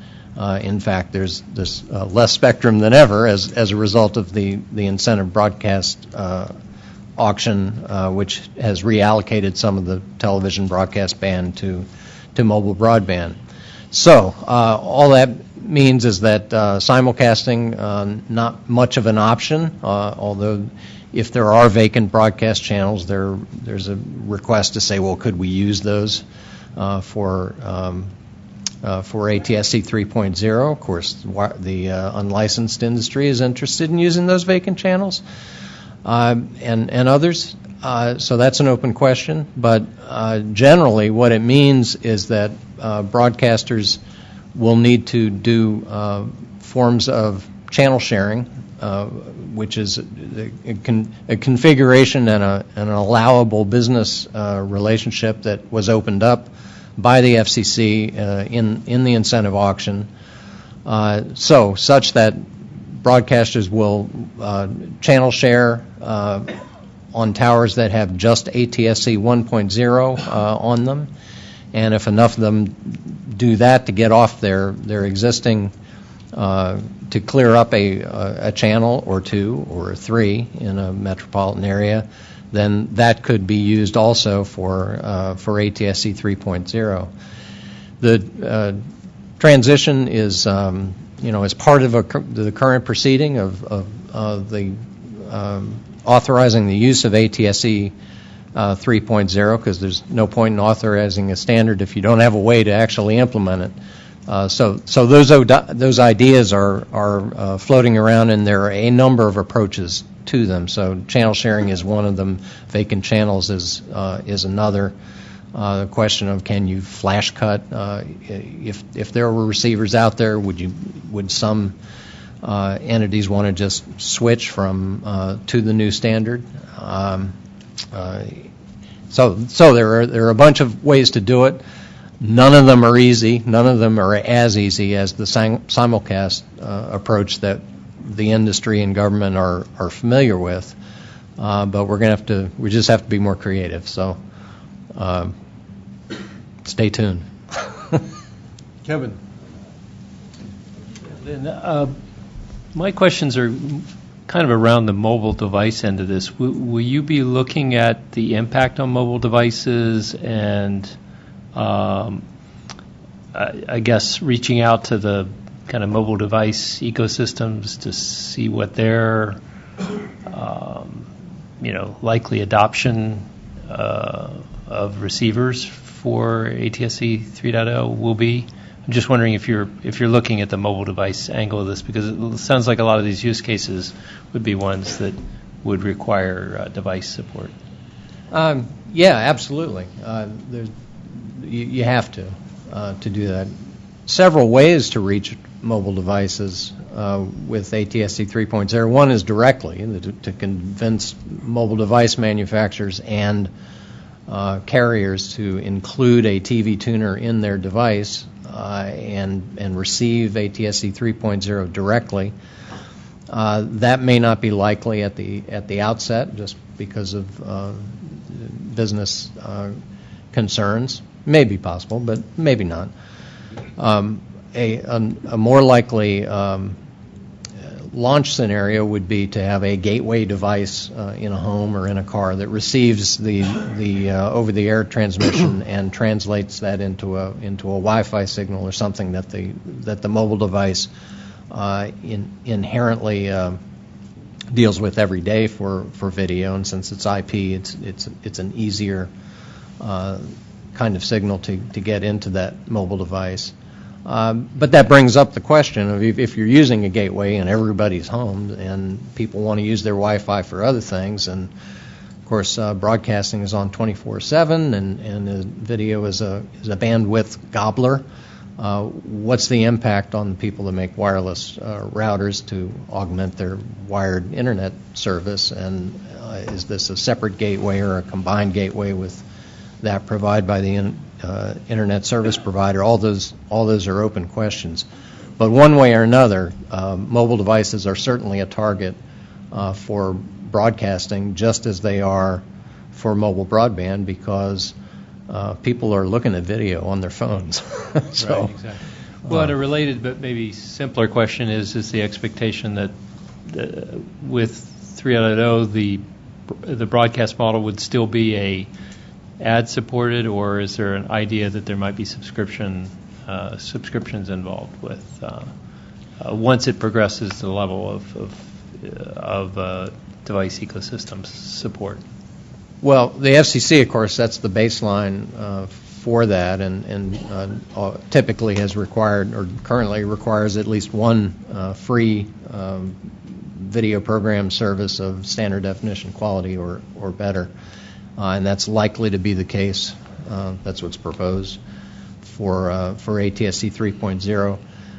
Beyond that, there are motivations to do free services. There are motivations to do freemium services. There are motivations to do potentially subscription services as well. When broadcasters do subscription stuff, they have to pay a portion of that to the government. 5% of the subscription fees go to the U.S. because it's public spectrum, and so there are particular details of the broadcast service. But I think the overall answer is any business model that works for the ecosystem, not just for broadcasters, but for the entire ecosystem, which includes mobile device manufacturers, television set manufacturers, what consumers are willing to put up with, and how much they're willing to put up, are all going to be on the table for business models in 2020 are not the same as the business models of 1970, and there are likely to be multiple experiments and multiple simultaneous services that may combine free, semi-free, and pay services as well. Yep. So long answer to a simple question. Layers of business models to match the layers in the technology. But I made a note, though, that we probably should get the working group should get a readout from a mobile device manufacturer of some sort. So that's a good point. So note to self. So that's good. Thank you. Rangham. Hi, I have two questions. Let's talk about the roadmap. In terms of implementation and adoption of this ATSC 3.0, what do you think is the roadmap? Well, roadmap in terms of near term and far term. The most likely launch scenario is that broadcasters will continue to deliver high value video and audio programming. Why? Because that's what they know. With a general purpose data pipe that ATSC 3.0 provides, I think you see a more gradual increase in other maybe non-television related businesses, data services, to non-traditional devices. But the day after ATSC 3.0 is authorized, you have the same people providing the service. So they're like the television application is likely to remain prominent, but not exclusive on anybody's roadmap. What becomes dominant 5-10 years down the road, I think, kind of, is anybody's guess. It's probably not our working group's charge to be in the future forecasting business. We're trying to bring it back to what Dennis would lecture us on, actionable recommendations that the FCC can take that would enable the best use of spectrum generally, and the highest and best use of spectrum for a particular service, or how those services can cooperate is really what we're trying to do. So we're trying to make opportunities available, not to second guess what the ultimate killer applications might be. The second one is more of a comment than of a question, but maybe you can comment on this. It does look like with this, there have been efforts in terms of doing this groupcast, multicast in the traditional IP world for a long time, except that it has not become too popular, if you will. But now what we're really saying is the mobile devices capable of receiving certain additional frequencies dedicated for broadcast IP, and the mobile device doing the function of a TV and TV divide, put in the so-called TV as we know today, doing the function as a mobile. So it's just as the screen size is different, but they become the fine line between what is TV, what is mobile, what are the other devices, can potentially kind of vanish in the next few years. Yeah, I think we see it as a both and, not an either or. It's not, the death of television will be 5G because they can do a broadcast-like application too.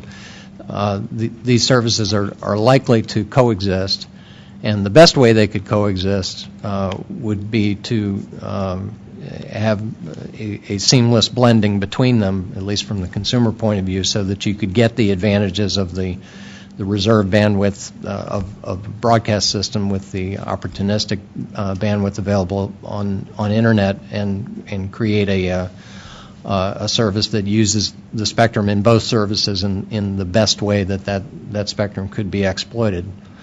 So that's kind of the overall goal, as opposed to what service will kill another service.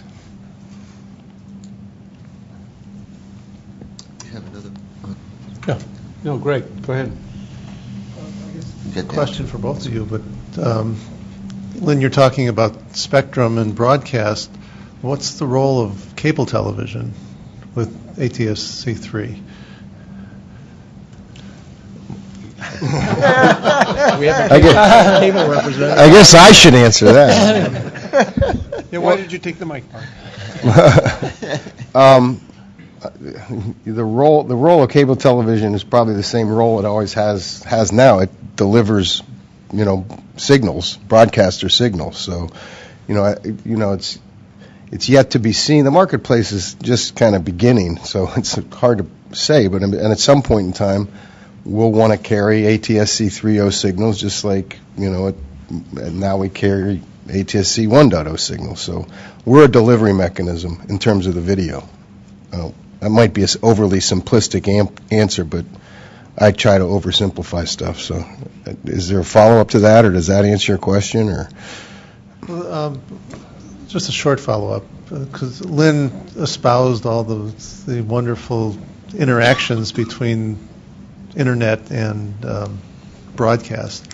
So on the cable, both of those things exist at the same time. So is ATSC 3 necessary to cause those interactions, or does cable already looking to have that without ATSC 3? Yeah, I'm not 100% sure what your question is there, but so I think, if you looked at the one picture that Lynn put up, some of the signal for ATSC 3.0 could come through the internet, some of the signal could come through, broadcast video, right? If we carry both signals, they would come together at the receive end, which is the television. So, once again, we're the pipe that delivers the potential, and then, it remains to be seen how the marketplace evolves. It remains to see what the business models are around some of that, but we'd be able to enable ATSC 3.0 in that way. Is that how you see it, Lynn? I think that's yeah. Well, there is some parallelism going on between delivery systems and what they plan to do in the future. Cable has their vision, satellite has their vision, the over-the-top people have their plans, and likewise so does broadcasting. Once you start to move towards those futures, though, it makes sense to see where those can interoperate with each other and where they are, distinctly different from each other and have no commonalities. So I think we'll continue to have the close relationship that cable and broadcast have traditionally enjoyed, but we do have areas where in business, how you negotiate, well, which part of the signal you're going to carry and what are the terms of that, those are going to be very lively topics for business people to discuss. But at the technical end, the more commonality you have in systems and in looking at the vision of the future, the better off we'll be to have a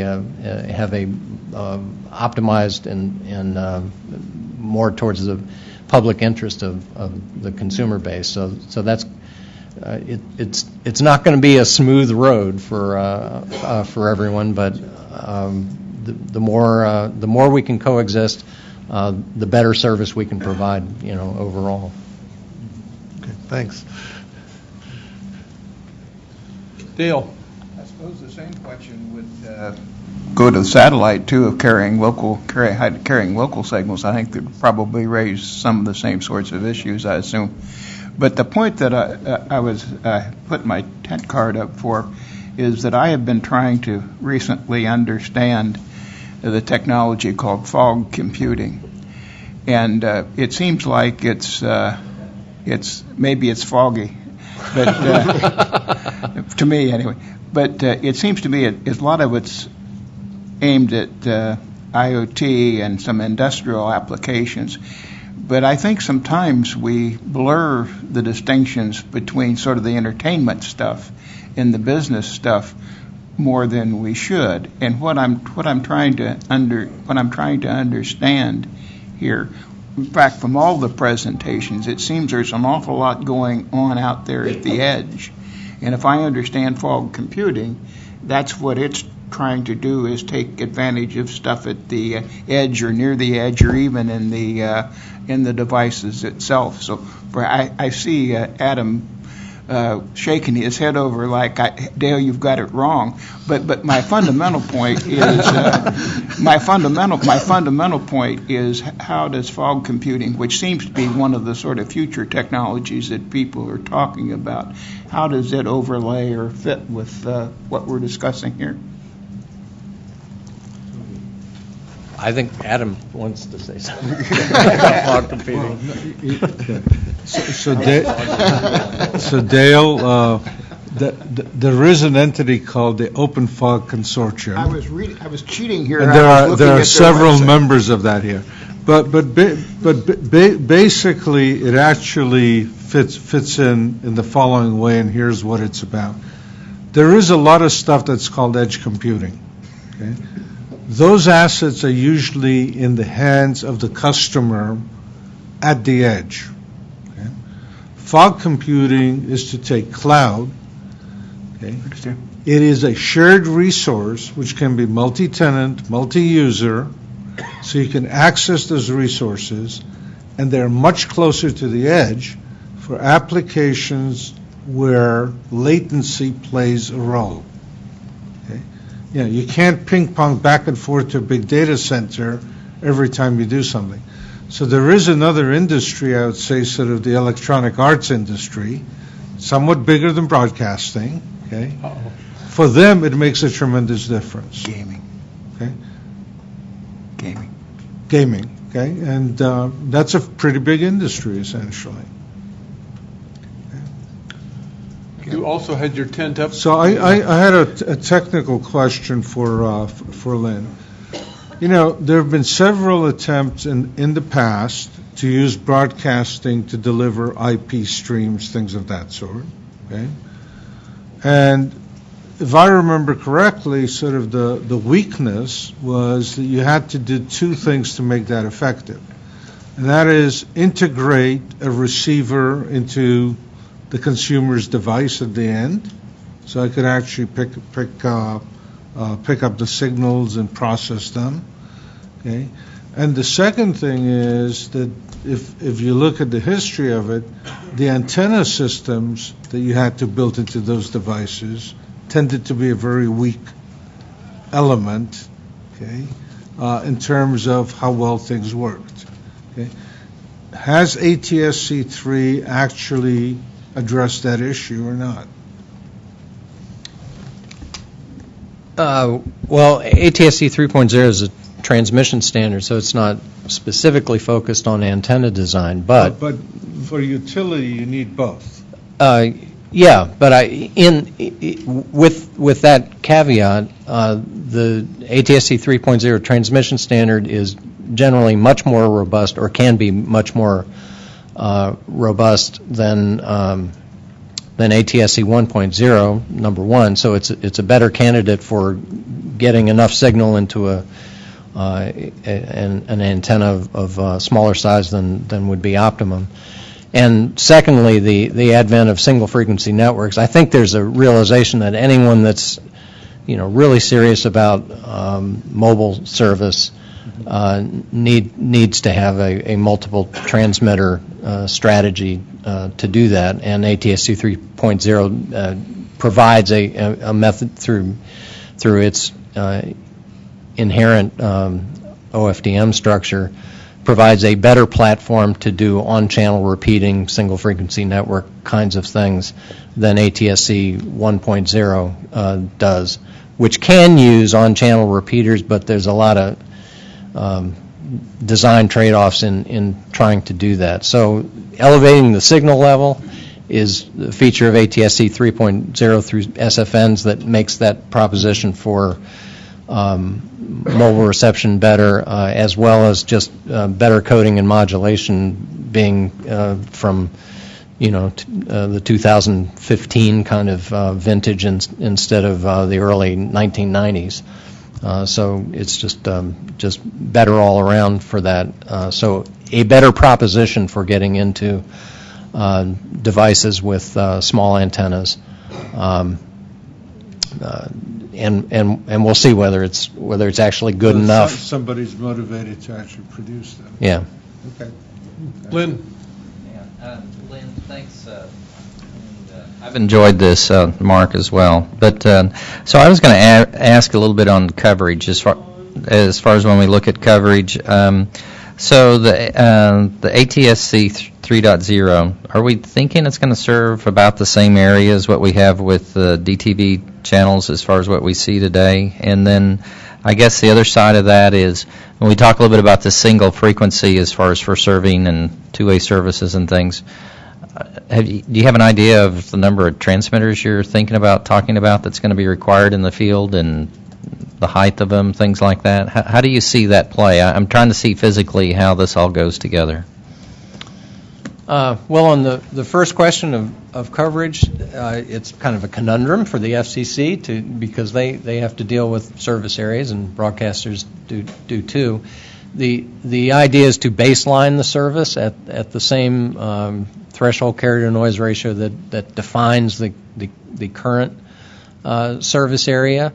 But if you have other services that are aimed at mobile, then they would have inherently lower threshold carrier to noise ratios, and you could look at that as saying, well, that will give you service outside of that baseline contour, and that's kind of peripherally true, but that set of coding and modulation and error correction was probably put in there so that you had reliability of service for that kind of receiving configuration inside the service area. There's not a real lot of motivation mostly for broadcasters to try to serve areas that are outside their own service area because they're based on an advertising economy that's locally based. So the flexibility inherently kind of attacks the idea of this a fixed, non-moving service area, but it really the economics of that don't change at all, and it's entirely feasible to authorize ATSC 3.0 based on equivalent service area for baseline service, and still allow flexibility for things that would be more robust, that would mainly be aimed at indoor reception or mobile reception, that might mean that it worked outside the service area. But you wouldn't get protection from the FCC for doing that. It would be fortuitous operation in any case. And then the second question was on... That was siting, as far as how many sites you... Oh, yeah. Since the infrastructure of broadcasting is currently almost exclusively, not entirely, but almost exclusively based on high-power, high-tower sites, those would be continued almost certainly in initial launch of ATSC 3.0, and then augmented by on-channel repeaters in a single frequency network variety. So as opposed to a real mobile networking provider, with every 3 miles facing a low-power transmitter, the configurations that are mostly talked about are augmenting a high-power transmitter with maybe 3, 4, 5, 6 medium-power transmitters. There's nothing magic about that, but that in studies that people have done without going to tremendous complication of doing a full cellular kind of network, you get a lot of the benefit for a broadcast application with just a handful of medium power transmitters.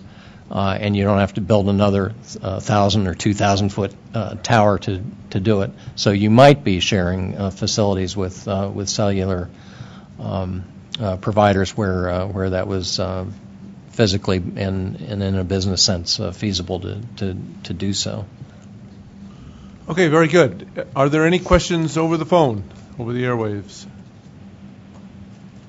Hearing none, we will... Oh. Jesse, sorry. Not my card, right? No, I had a quick question. We didn't get your card. Oh, no problem. Walter will be on his knees afterwards. I'll talk to Walter about that. My question was, when I looked at, I'm obviously familiar with 4G and 5G and cellular networks.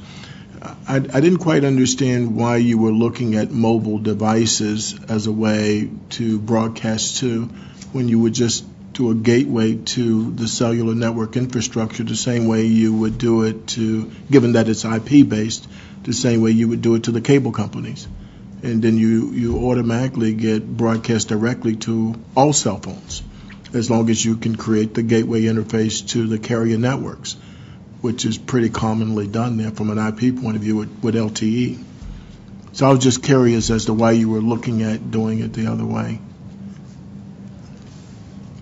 Well, I think the gateway is intended to be at the receiving end, so that you're able to exploit the spectrum, the broadcast spectrum, especially in those kinds of programs where you need mass distribution of high-value content, Super Bowl stuff, inauguration, all kinds of things, where we're not going there. Fast cars, I got it. Right. But no, I was just looking at the demand for broadcast video over cellular devices. That's what I thought you were talking about earlier. And I was just saying you can simply just gateway that into a cellular LTE-based network, and you get effectively the same thing. You can, but then you're using the LTE network to distribute the signal. Yeah, I know that. What I was saying, if you look at what is being done with LTE Advanced in terms of channel aggregation and also 5G LTE, you're creating tremendous amounts of bandwidth over the cellular distribution portion of the network.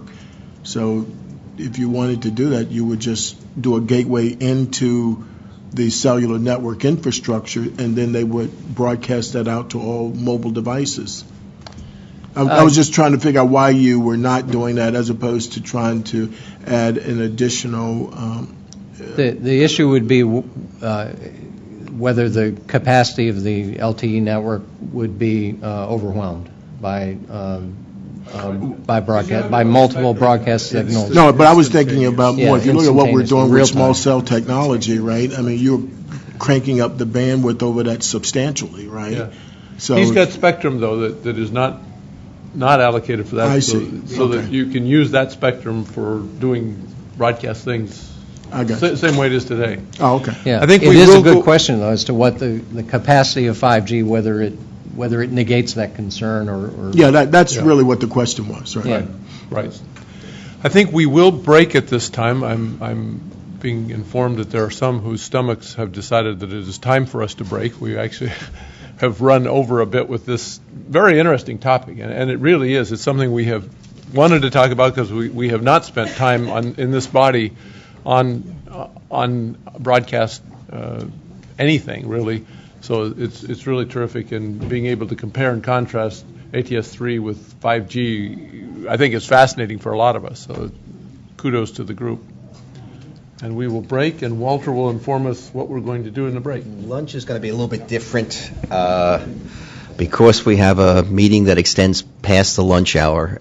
We felt it was better to have lunch in a different room. We're going up to the 7th floor.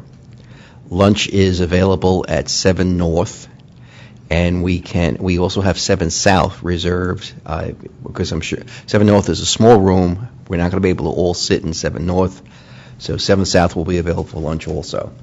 So head for 7 North first, and James, why don't you be the lead point on this, and I'll follow with the rear in terms of making sure people get there.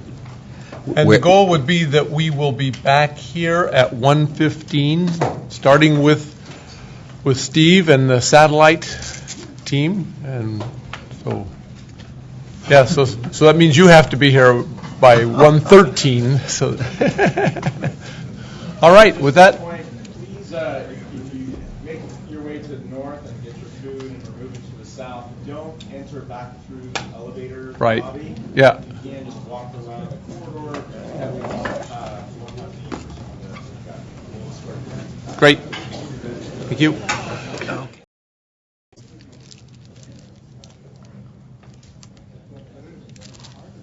Anytime now.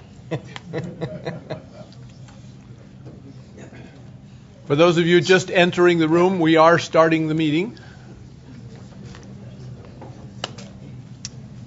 So you are on, Steve, and our topic is satellite communications. Thank you very much. So we have a relatively small, compared to the other working groups, small working group, and we're welcoming more participation. But we have gotten ourselves started. We have almost as many FCC liaisons as we have in the working group, but it's actually been great. And myself and Pierre is heading up a subgroup on interference and approaches to that. We have recruited a larger number of contributors, and some of them are quite active and have been. We've had a couple presentations, and so we've gotten ourselves moving, and we have come up with what we think is a reasonable and achievable work plan that we are quite hopeful is going to result in actionable recommendations. Good to bring in the keywords. Yeah, it's required, right? So, breaking down our charter, rather than having it be all one giant paragraph, we kind of bulletized it. So the first thing was to try to take account of not just the big players, but the small players and entrants, as well as research and research interests. That's not quite stated here, but it is something which, through our direction from FCC and Bob Pawlak in particular, that we understand we should undertake. We are trying to make recommendations on communication solutions that support both parties, and we're working on trying to understand the challenges of new entrants. And that's one that's to date been a challenge for us, and so any assistance that TAC members can provide, or FCC staff, in terms of helping us get presentations to gather those interests would be very helpful. So we're working on streamlining regulatory process. That seems to have become a theme, but it's a very important one, particularly when you're thinking in terms of small new startups. The bigger guys can play the game, but the small guys, it's a lot harder. And in fact, it even shows up with participation in the working group. That it's a lot to show up on weekly meetings plus sub-meetings. And if you're busy just trying to get your business off the ground, that might not feel like the best use of your time. So we're working on trying to get people to come and make presentations. And again, repeat, any help you can give us in that regard would be very much appreciated. Please let me know. So the group is trying to then cook this down into some deliverables, and that's what I'll be reviewing today. I keep pressing the wrong button. Maybe I should just look up here. We had tried to make a picture here to describe our problem, and through a lot of conversation, we backed off and just went text. But we believe we have really a three-dimensional wireless management problem. And so you have the guys who've been there a long time, geostationary, and with fairly set rules and access. Then you layer in on top of that the non-geostationary. There's been a few of them around, but not in nearly the numbers that are coming. So we're going to go from tens for a constellation to thousands for a constellation, which is a 2 order of magnitude increase. And so the question is, well, what could possibly go wrong? And everybody, of course, assures us that nothing, our systems work and will not interfere. Then you put in on top of that the high altitude platforms, aeronautical platforms, which may or may not be quite as predictable as some of the others. And it's that lack of predictability that, of course, can become a source of interference. Then, of course, you have associated ground terminals. We did get a presentation from Jennifer Manor already talking about the trajectory for GEO and talking about how already new high-capacity satellites have been launched, and Viasat managed to just get its off the ground, actually just last week. And the result of that is basically whole new requirements in terms of ground stations. And those have been subject of hearings, so we don't need to talk about those except to say that there is a concern, it is an issue as to what might be going on the ground with ground services and what can be happening with those ground stations. Then, of course, you have terrestrial services who are very keen to share spectrum that satellite could also make use of. And, it's the exact same story. More spectrum, more service. So give us the bandwidth, we can give you higher capacity and better services for everybody. But the working out how that would happen is something which is going on, and I think that the FCC is rightly standing back and seeing what solutions come up. So leads to, okay, so what exactly do we think we're doing? Our work plan and work products, the first idea is to just list out the use cases of these different platforms and look at so some of those have been named off and they're listed there. But the idea is to then, with each associated one, to try to get a feel for, okay, so when you're doing that, what kind of capacity are you using? And that how are those going to add up? I think almost everybody who does networking knows you give me a certain amount of capacity, I'll use it all, and then some. It's just a simple matter of time. If it's not being used now, don't worry. There'll be a higher capacity video signal that will use it. And then everybody will want it. And what you thought was plenty of capacity becomes binding again. So how do you do that? You try to stay ahead of it. But our result is going to be a white paper which helps list those out and tries to give some feeling of the value of all of these services. Of course, one of which is universal service, because these kinds of services tend to be available everywhere. So it comes to, for like low Earth orbit, that helps address latency issues as a concrete example. So as that, we sort of view getting that work done by taking the sequence of presentations that we plan to have through the course of the year and dutifully keeping track of them and compiling them together into our white paper. So that's how we think we're going to get that done. The second piece is risk-informed interference assessment. and Pierre is going to give the details on that. The product of that would also be a white paper.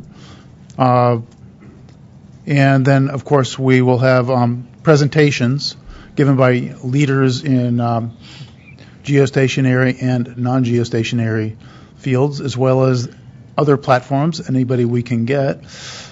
And then that informs us and helps us better understand and make the trade-offs so we can achieve the objectives of coming to the actionable recommendations that we're seeking to make. So at this point, I'll turn it over to Pierre. Thank you. Do I need the clicker? Probably. Forward and back, right? You don't want me to control it. Yeah. So let me talk a little bit about the conversation that we've been having about risk assessment. What we are looking at is a framework for doing risk assessment for the coexistence of geostationary and non-geostationary satellite services. Firstly, what we're going to do is to frame this risk assessment. It's not actually going to complete the risk assessment all the way through the end. And I'll explain what that is in a couple of slides. The reason why we are doing this is we believe that outlining what this framework looks like will provide people who are having a debate about coexistence between all these different services, and people like the Commission who are trying to judge that debate, a common language. The answers that you get when you do your calculations will depend on the assumptions that you make, and everybody's entitled to their own assumptions, and therefore they may get slightly different numbers. But we feel, and in fact this is work that the TAG did a few years ago, that this is a useful framework to use. So those are the goals. As I said, we're not actually going to go all the way, and we are not going to make policy recommendations here. To tweak the terms of our glorious leader, I think of this work actually as actionable knowledge, not as actionable recommendations. Because I think, in my experience, a lot of the work that the TAC has done, even when it doesn't get implemented as recommendations, has been knowledge that the FCC could use. So that's what I think this is. The goal is to deliver a paper in December. Of course, our ability to deliver a paper and what's in it depends on people showing up and working and helping, and we'll see how that goes. So, to just set the scene for those who don't work on this every day, like me, you've got geostationary satellites. So these are satellites that orbit the Earth at the same rate that the Earth rotates. So seen from the Earth, the satellite doesn't move in the sky. I like to be concrete, and so if I did the math right, imagine a tennis ball. That's the Earth. From a geostationary satellite, it's about 20 centimeters away. So if you're holding this tennis ball about the length of your forearm, that's what the geostationary satellite sees. The low Earth orbit satellites, the lower the orbit, the faster this thing orbits. It's about a half a centimeter away from the surface of the tennis ball. It's about a quarter of an inch. So that's the dynamic that we're looking at for this coexistence problem. And as Steve has said, there are proposals and plans for multiple constellations of these low Earth orbit satellites, numbering in the thousands each. And there are also medium Earth orbit satellites. There are also other configurations. There's also highly elliptical satellites that start, part of the orbit is very low, but when they get over the poles and they provide broadband to people in the Arctic, they're as high as a geostationary, actually higher.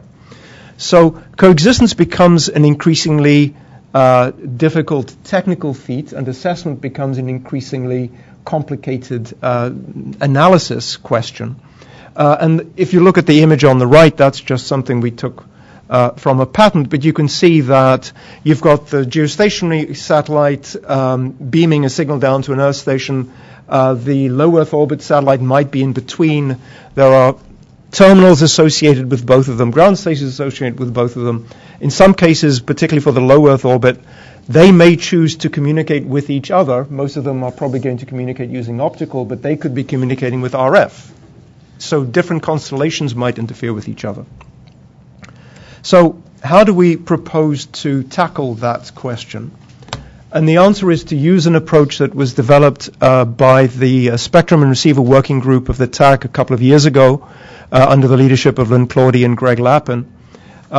Made a recommendation in 2015, and most of you will have seen a slide very much like this one, but I will just recap briefly. What is risk? And so people who look at risk, engineering risk, say it's a triplet. It's number one, what can go wrong? Number two, how likely is it? And number three, what are the consequences? And the TAC working group concluded that it was a useful complement to worst case, because a worst case analysis essentially says what's the worst thing that can happen and doesn't look at the probability. So the graph you can see, or the graphic you can see there, very often people will do a qualitative chart. So across the top from left to right is consequence, and it gets worse as you go over to the right. And likelihood is, what's the likelihood of something going wrong? It gets higher as you get to the top. And you can see the top right-hand corner is where nobody wants to be, because that's awful. And at the bottom left-hand corner is so good nobody worries about it. And so the only time anybody ever comes to the FCC, it's when it's in that yellow area. And the argument is about precisely where that is. This is just a schematic. The work that the TAC working group did actually was quantitative. And you can, in fact, for example, for consequence, you can have something like aggregate interference, or you could have, throughput loss, throughput degradation, and the likelihood could be an exceedance function. And you can then say for different kinds of rules or different kinds of parameters, you get different kinds of risks. So the one that I've shown there as option 2 is clearly worse than the other two that we show, and so that's in a sense an easy one, but it's quite possible that those curves cross. And then you actually get a trade-off that the folks on the 8th floor probably have to make, because that's a political judgment, not an engineering judgment. So what is the process of doing a risk assessment? Risk assessment is a very well understood process in just about every regulated industry except Spectrum. Everybody else has been doing it for 30 years or so. We've just started doing it with Spectrum. And so there is a 4-step method that the TAC used a couple of years ago. The steps are you make the list of things that can go wrong. The second is you have a conversation about how you decide what bad is. That's actually a non-trivial problem, because there are many ways of characterizing what bad is. And usually the decision maker would like you to have just one. And so I expect in our working group we will have a lot of conversations about those two topics. Number 3 is, given this input, you go and do a calculation. And number 4 is, for each of the hazards, you then put them together on a chart and you do the trade-offs. We are not going to do steps 3 and 4. We're going to focus on the hazards and the consequence metrics. A couple of things, if time allows, that we would like to do, and I've mentioned them in the last 2 bullets. The first is, when you try and calculate the consequence of a hazard, you're making certain assumptions about the technology that you're using. And so you're making some assumptions about the mitigations, your baseline mitigations. So you need to think about what's the baseline and what are the mitigations. So hopefully we'll have some sense of what the mitigations on the table might be. And, in service of thinking about cost-benefit analysis, perhaps indicate some order of magnitude costs. We may also do some pro forma calculations just to point the way, to say, this is how you might do this, without coming to any final recommendations. And I'll hand back to Steve now. Thank you. So what we've done to date, we've had a couple of presentations, and I've already talked about Jennifer Manor. Actually, earlier in question and answer, I talked about Albin Gaszewski as well. But just a quick summary, Jennifer did give us the sort of trajectory for GEO and how that's improving. And Albin Gaszewski gave us part of what we wanted, and we're hoping he'll come back. But the interesting part that he showed was how using the remote sensing that's being used for other purposes, agricultural purposes, actually identifies sources of interference to a very high degree of precision, and points a way towards looking at things through multiple dimensions, and how you could actually use that kind of information to possibly create some kind of a central exchange, or even a confederated exchanges, to not only coordinate but also to help with enforcement and detection of people who are not doing the right thing. And so that was extremely interesting. And because if you think about it for sharing, you really need both. You need to coordinate, and then you need to be able to tell the people who are not going along. But he made an interesting point that if you're doing coordination well, and you don't really want to interfere with one another, it actually makes sense to cooperate. And so if you have a reasonable centralized organizer, then everybody will want to do it. Why? Because they don't want to step on each other. So that was an interesting point, and we're hoping actually to get more out of him. Our planned presentations, we have Jennifer Manner coming back for an update on ITU activities. We have Pat Cooper agreeing to a SpaceX presentation. We have Daryl Hunter from Viasat, Fernando Carrillo from EchoStar, who are going to talk about protection criteria for FSS interference above 30 gigahertz. Alex Epstein has agreed to review Boeing's NGSO plans and sharing between GSO and non-geostationary. Then, of course, we are planning the 2 white papers I've described, and then, of course, we'll also be having to review those white papers before submitting to the TAC, hopefully with plenty of time for review, so that people don't feel so nervous about agreeing to publication in December.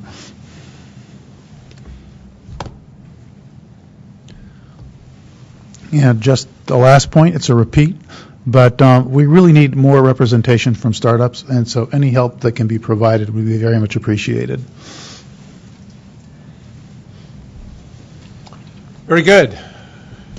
Making good progress and picking up on previous TAC efforts, which is always a very good thing to do, carry them forward. I'm not seeing any tent cards, which may have something to do with the after-lunch lull. But seems to. Oh, there we go. David will jump in. I just had a virtual tent card up. I'm sorry. Okay. Yeah, and I apologize if you mentioned this and I missed it. Have you reached out at all to the DoD folks? To get their perspective on some of this, because presumably they're going to be affected. We have not. Within the DoD, what are you thinking? Let me do some checking. I have some thoughts. I can talk to you offline, okay. And let me also do some checking around. And other people here actually might have even kind of better connections. But I'm just I'm thinking in terms of their space assets, they're going to clearly be worried. Not so much about the, first and foremost, not about the RF issues, but about the potential for space junk when bad things physically happen. But by extension, I would think that they're going to be worried about the RF issues. Any other virtual or real? Rendering them real makes it easier for me to see them, for sure. On the phone, any questions or comments that any of our representatives on the phone would like to make? I see none. Okay. You didn't mention small sets. Just wondering if that's not a part of this study at all, because that also can have both interference impacts, as well as new business models and stuff. So wondering if that's a part of the investigation. I would say in In terms of the use cases and capacity used, and some notions of value, yes. But in terms of actually saying exactly how is everybody making money, no, not so much. We were not thinking of doing that. All right, I think we will move on then, and thank you for your efforts. And this truly is part of the establishment of this working group was something that Steve said along the way. The going from tens to thousands is quite a dramatic change in the way the ecosystem is going to operate. And even what you didn't mention, and that I was very surprised to learn, the spectrum utilized even for launch vehicles has been a special temporary authority as opposed to allocated spectrum. So that when you're launching thousands of satellites, even the launch gets to be a tricky one from a spectrum needs standpoint. So it is a very interesting area to be pursuing.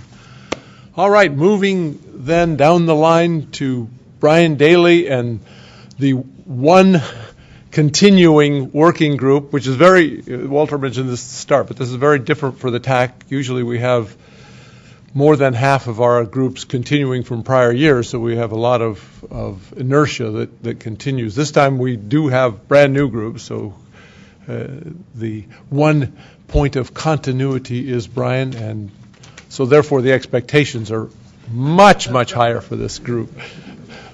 Brian. Let me just add on top of that. Oh boy, we're going to pile on. This is a group. It's continued for several years now. It's produced all its objectives in terms of the first objective was focusing on handset security. We got alignment with the handset manufacturers on that end. They then started moving towards issues of coordination among ISP service providers and providing information in a reasonable, accessible format to consumers. So it's been an incredibly productive group. We've been very thankful for the participation. This is an unusual group in another respect. Brian is the only TAC member on this group, and it's also a very big group. And the members that are participating are typically the industry ecosystem of handset manufacturers, service providers, database operators. So it's been a great group to have. A lot of announcements that have just been made recently, and continues to perform in terms of meeting objectives of helping and protecting the consumer. Which has just set the expectations even higher, Brett. So those are all the things you did. Now, what are you going to do? What have you done for me lately is the question that is on the table now. Slides now. Well, thank you for that introduction, Mr. Chairman and Walter. Very appropriate, Walter. So if we could have the slides up on the screen. Oh, hold a second. That's my fault.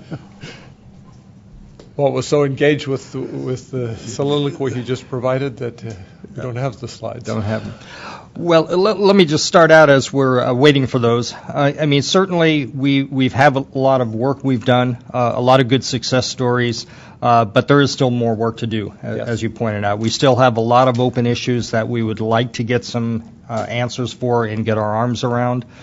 Specifically, where are stolen devices ending up? I know that's one of your biggest questions you've had, Dennis, all along, and it's been a question that's eluded us since we started, and we hope to have more focus on that this year, solicit industry organizations such as ADIS here in the U.S. and the GSM Association, and see if we can come to some sort of answer to that question. Just in summary and focus on what we're doing this year, we have looked at analyzing the theft of mobile devices in the U.S. We've done a lot of work with industry and law enforcement to increase the security, as been mentioned. We've coordinated theft-related data between industry, law enforcement, and the consumers, and looked at some of the trends in theft of mobile devices. And with this, we did get that alignment between the manufacturers and industry, and led to a number of different initiatives that have been put forward, including the Industry Information Portal, which I'll talk about a little bit more later in the slides. So what we've been tasked for this year is to build upon this work and set that bar even higher, as noted. We do want to work with law enforcement to look at the benefits of the information portal and what that's going to provide to the relevant stakeholders, and also to look at what the impact has been on the solutions that have been put in place, and look at and analyze the effectiveness of those solutions. So we do need to get law enforcement involvement to get statistics on what the crime rates have been for mobile phone theft since the report that we produced in 2014 when we had those original statistics. We also want to look at mobile threats in the evolving ecosystem. As you know, we've heard earlier, 5G technology is in front of us. There's standards being developed and will come about over the next year or two, the first set of standards for 5G. We need to look at this evolving ecosystem and make further recommendations on ways to combat theft, especially with the advancements in technology.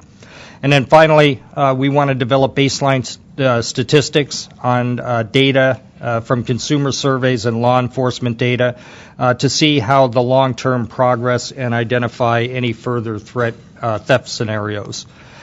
We have a big group, a big list of names here. Unfortunately, not everybody has returned yet to the working group this year, so I'd like to encourage participants from previous years join our calls, and let's continue with the efforts that we've done.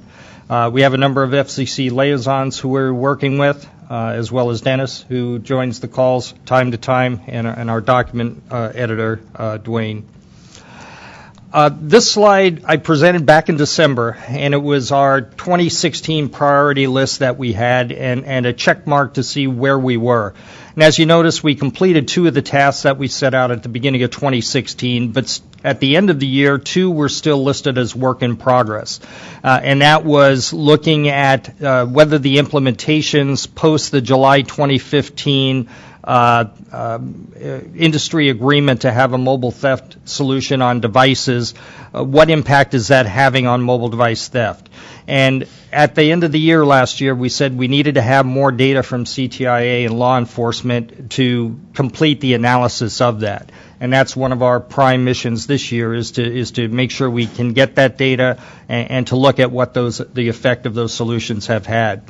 The bottom one is to how do we expand blacklisting to all U.S. carriers? And again, working with industry associations, including the GSM Association and CTIA, we need to get others and encourage others to both populate the IMEI database with stolen devices, but also use the IMEI database to block stolen devices from their networks.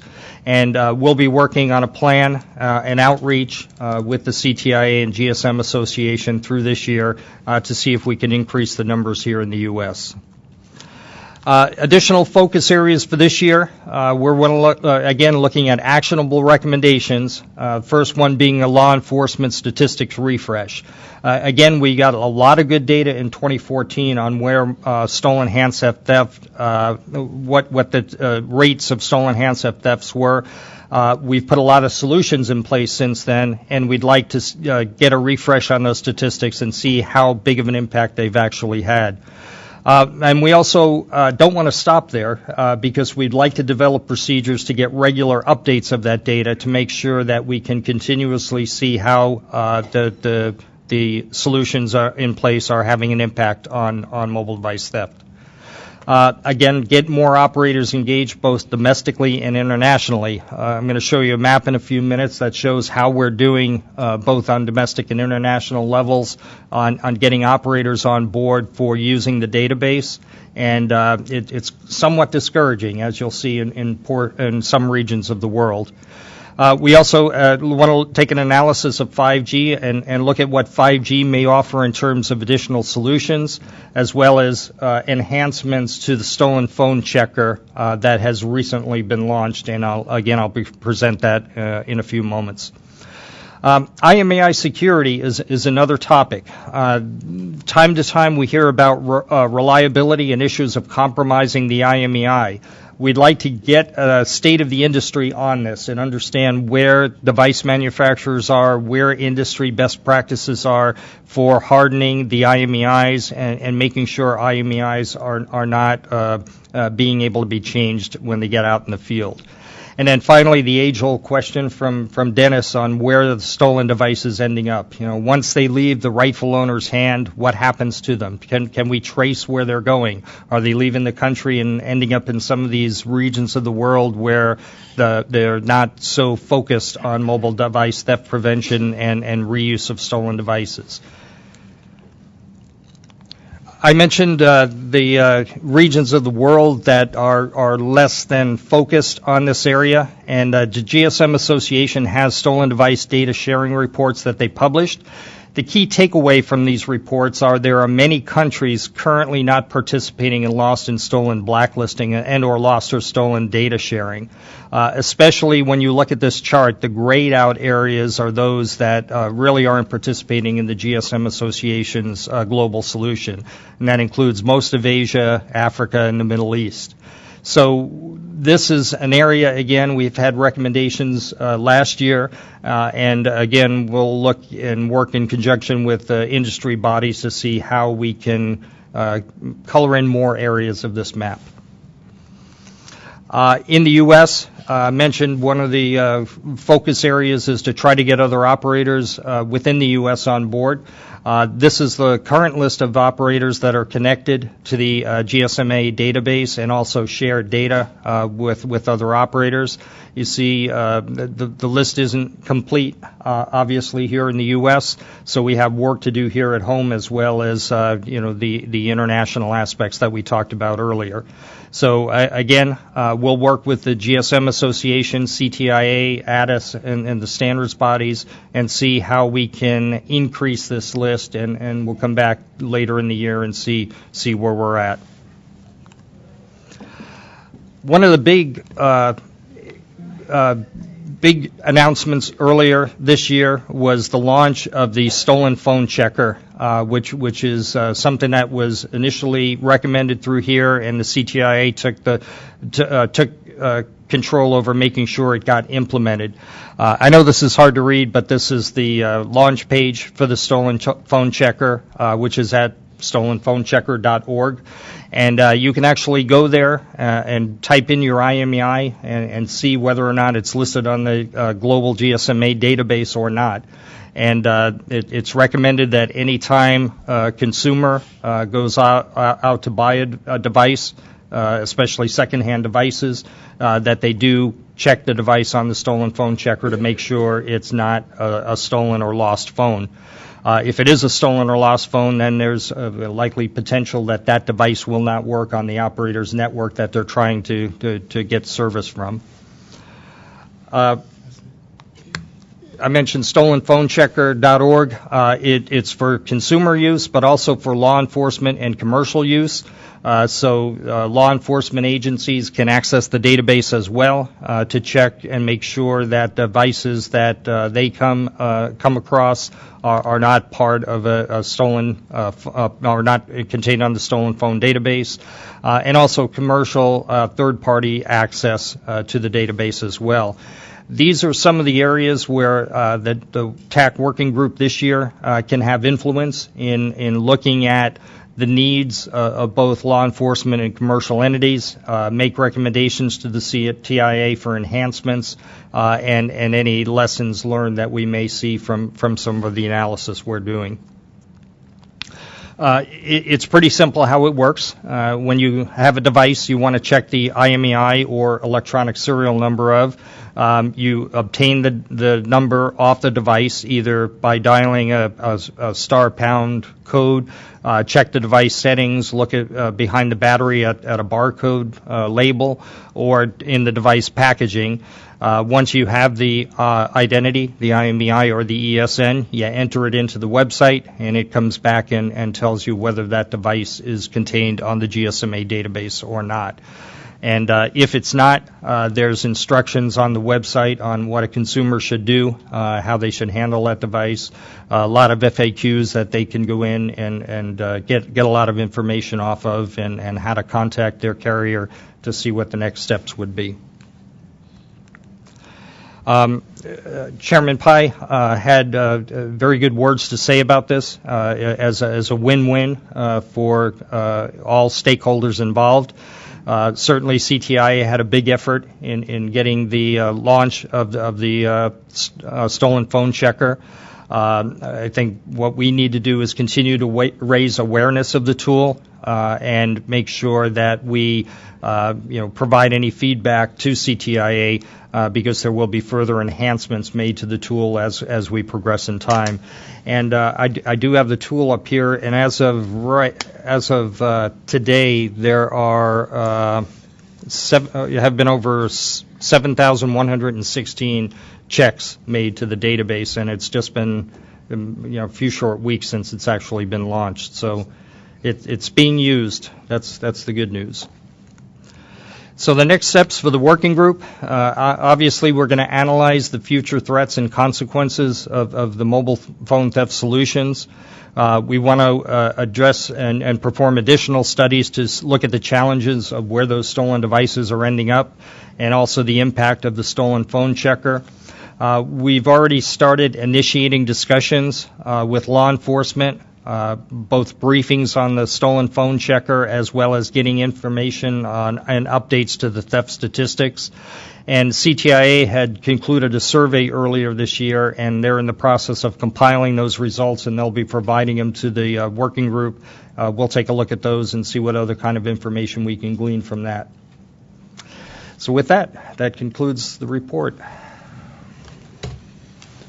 And I really appreciate the report because it's a rich and frank report. It highlights the considerable success, as Walter has pointed out, but also the huge challenges. And some of these are really huge challenges. That my own bugaboo, as has been suggested, is where do these phones go? And is that hard. We've been working at that for years now and trying every agency in the federal government and a lot outside.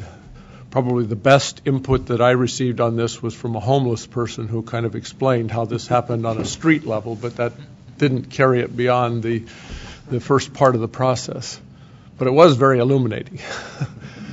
But a great deal of accomplishment, a great deal still left to do. So if there are others who would like to get involved in this, I'm sure that Brian would be happy to have you join in. But one of the great things about this group, too, has been the partnering relationship. It's not a go it alone within the TAC. Getting CTIA, GSMA affiliated with this work has been terrific. And so we have multiple people at the oars, and the boat does move faster if you have multiple oars in the water and multiple muscles behind them. So that's been a really, really positive one. Dennis, on that note, I'd just like to say thank you to CTIA, who've been very responsive, both in terms of developing a survey to give us some understanding in terms of user reaction to these features, as well as stepping up to the portal.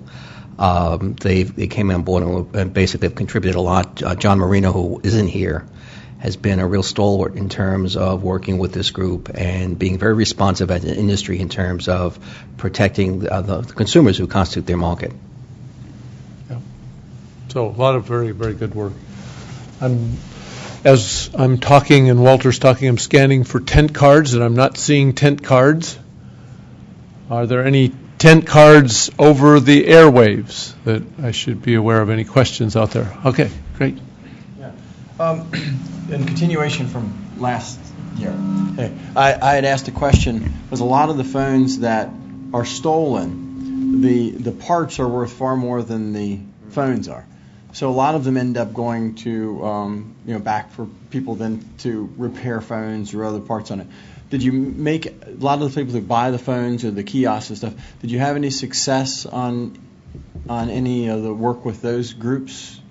Yeah. Actually, we do have some members of that portion of the industry that are part of the working group, and we started talking about putting a best practices together on use of the stolen phone checker and how we could, make sure that devices that do get, purchased through those outlets are actually legitimate for, parting out.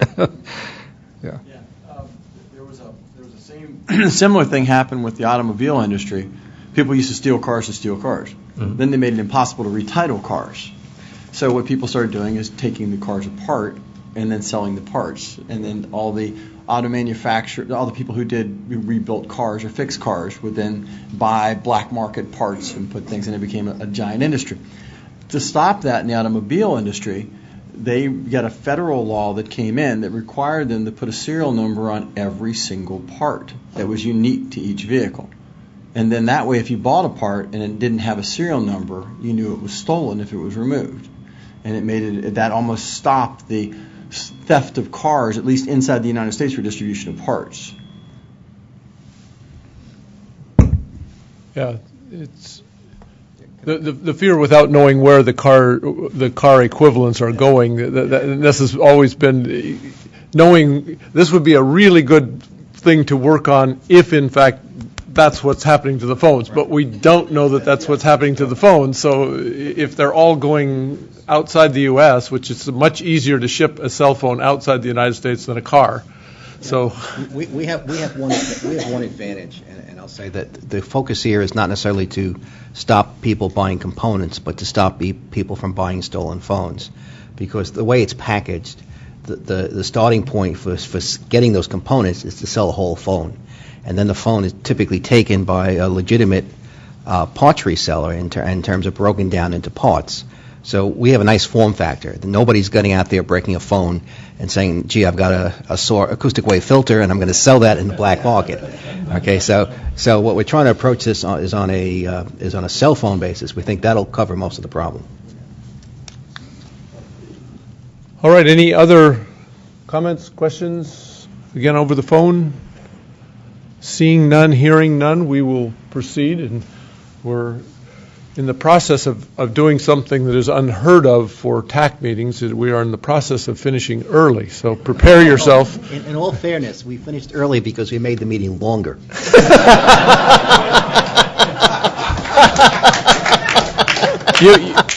Some things are better left unsaid. Oh, dear. Sometimes it's wonderful to work with Walter, and then there are the other times.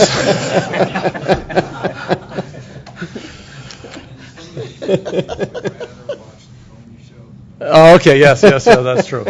Okay, so having moved to that point of levity, sort of, we do have the opportunity to have a few words from the FCC. So, Julie, I don't know whether you have any closing comments that you'd wish to make. No, just great work. I thought the discussions today were terrific. All of the topics, I think, are interesting. Enjoyed the participation. Got quite a bit left to do, and not as much time as we've had in prior years, but I think we've got a really good start. Great. I realize we have a big challenge this year because we got a late start. Been impressed with the effort people are putting in, and the goal is to come back to the commission with something that will impact us. I hope we reach that goal.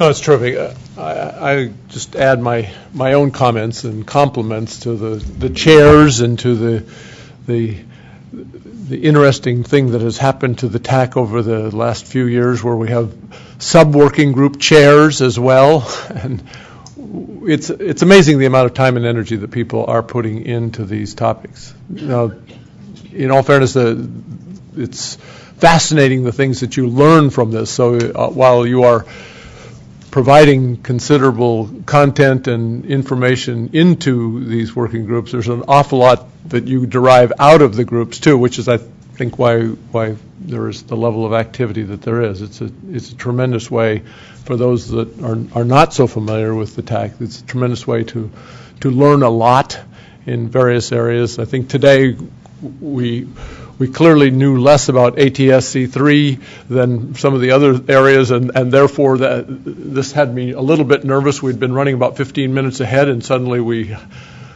successfully moved to the place where we were behind schedule, a somewhat comfortable place, but the last two groups have moved us back in. But that overage was great, because I think it was learning for a lot of us around the table, and again, certainly for me. But I use that as an example.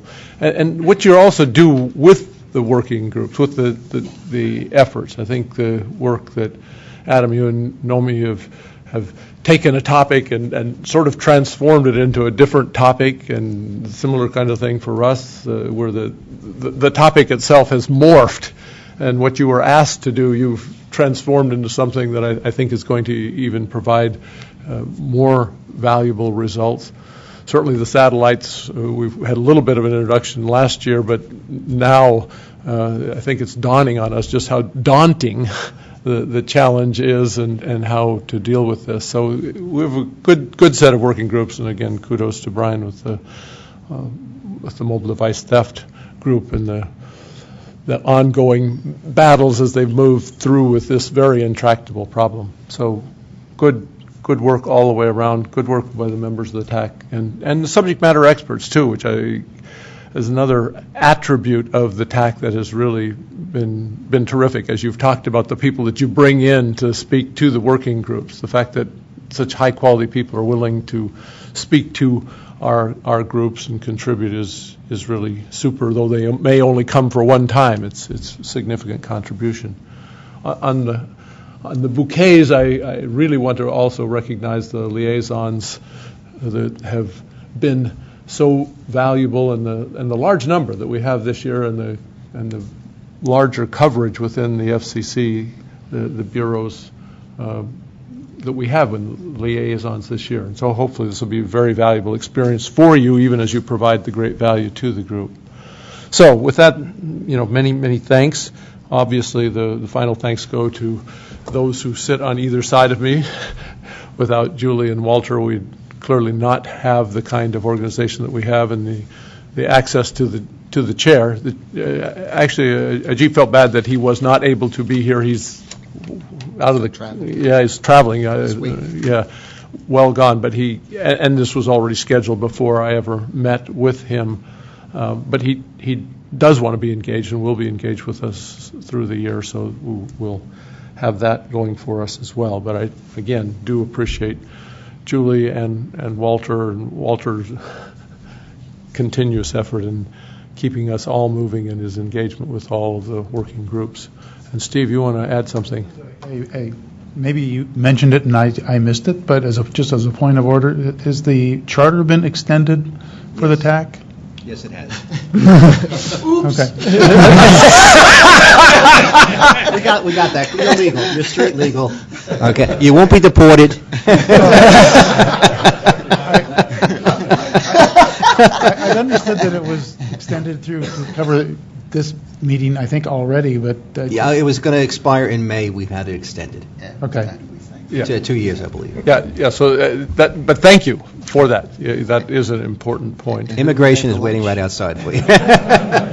Walter, who do we thank for the lunch today? Thank you for that. Yes, Julie reminded me to thank AT&T very graciously for sponsoring our lunch. And while we're on the subject, Brian, you might have noticed the heroic efforts by Rangam here to power this device so that you could finish your presentation. Okay, so I'd like to thank Rangam for pointing out that the power cord had come out, and for basically giving his own power cord and then crawling out on the floor to get your power cord so you could complete. Thank you. On behalf of the commission and commission staff and all of us, I just wanted to say thank you to Dennis, because Dennis is really the engine that drives a lot of this. He devotes so much time to it and keeping it on track, and your caring and your diligence and the thoughtfulness that you've approached this, I think, is a big part of the reason for its success. So thank you. No, you're very, very kind. Again, it's the team that makes this happen. With that, I think we will end 45 minutes early, which is, again, amazing. There is clearly... Yeah, but we keep don't say anything more. It's amazing. It's related to how you plan. It's not related to other matters that shall go unnamed. But we certainly have lots to do. I think it is, just as a summary, listening to each of the presentations, you've outlined a significant work product to be completed, a set of work products to be completed. And it is summer, so... I think they're trying to run out the clock, Dennis. No. The combination... Are we ready for the next meeting? I think with that, I'm getting encouragement from my friends. But all I was going to say is have a wonderful summer. Thank you. One and all. Thank you.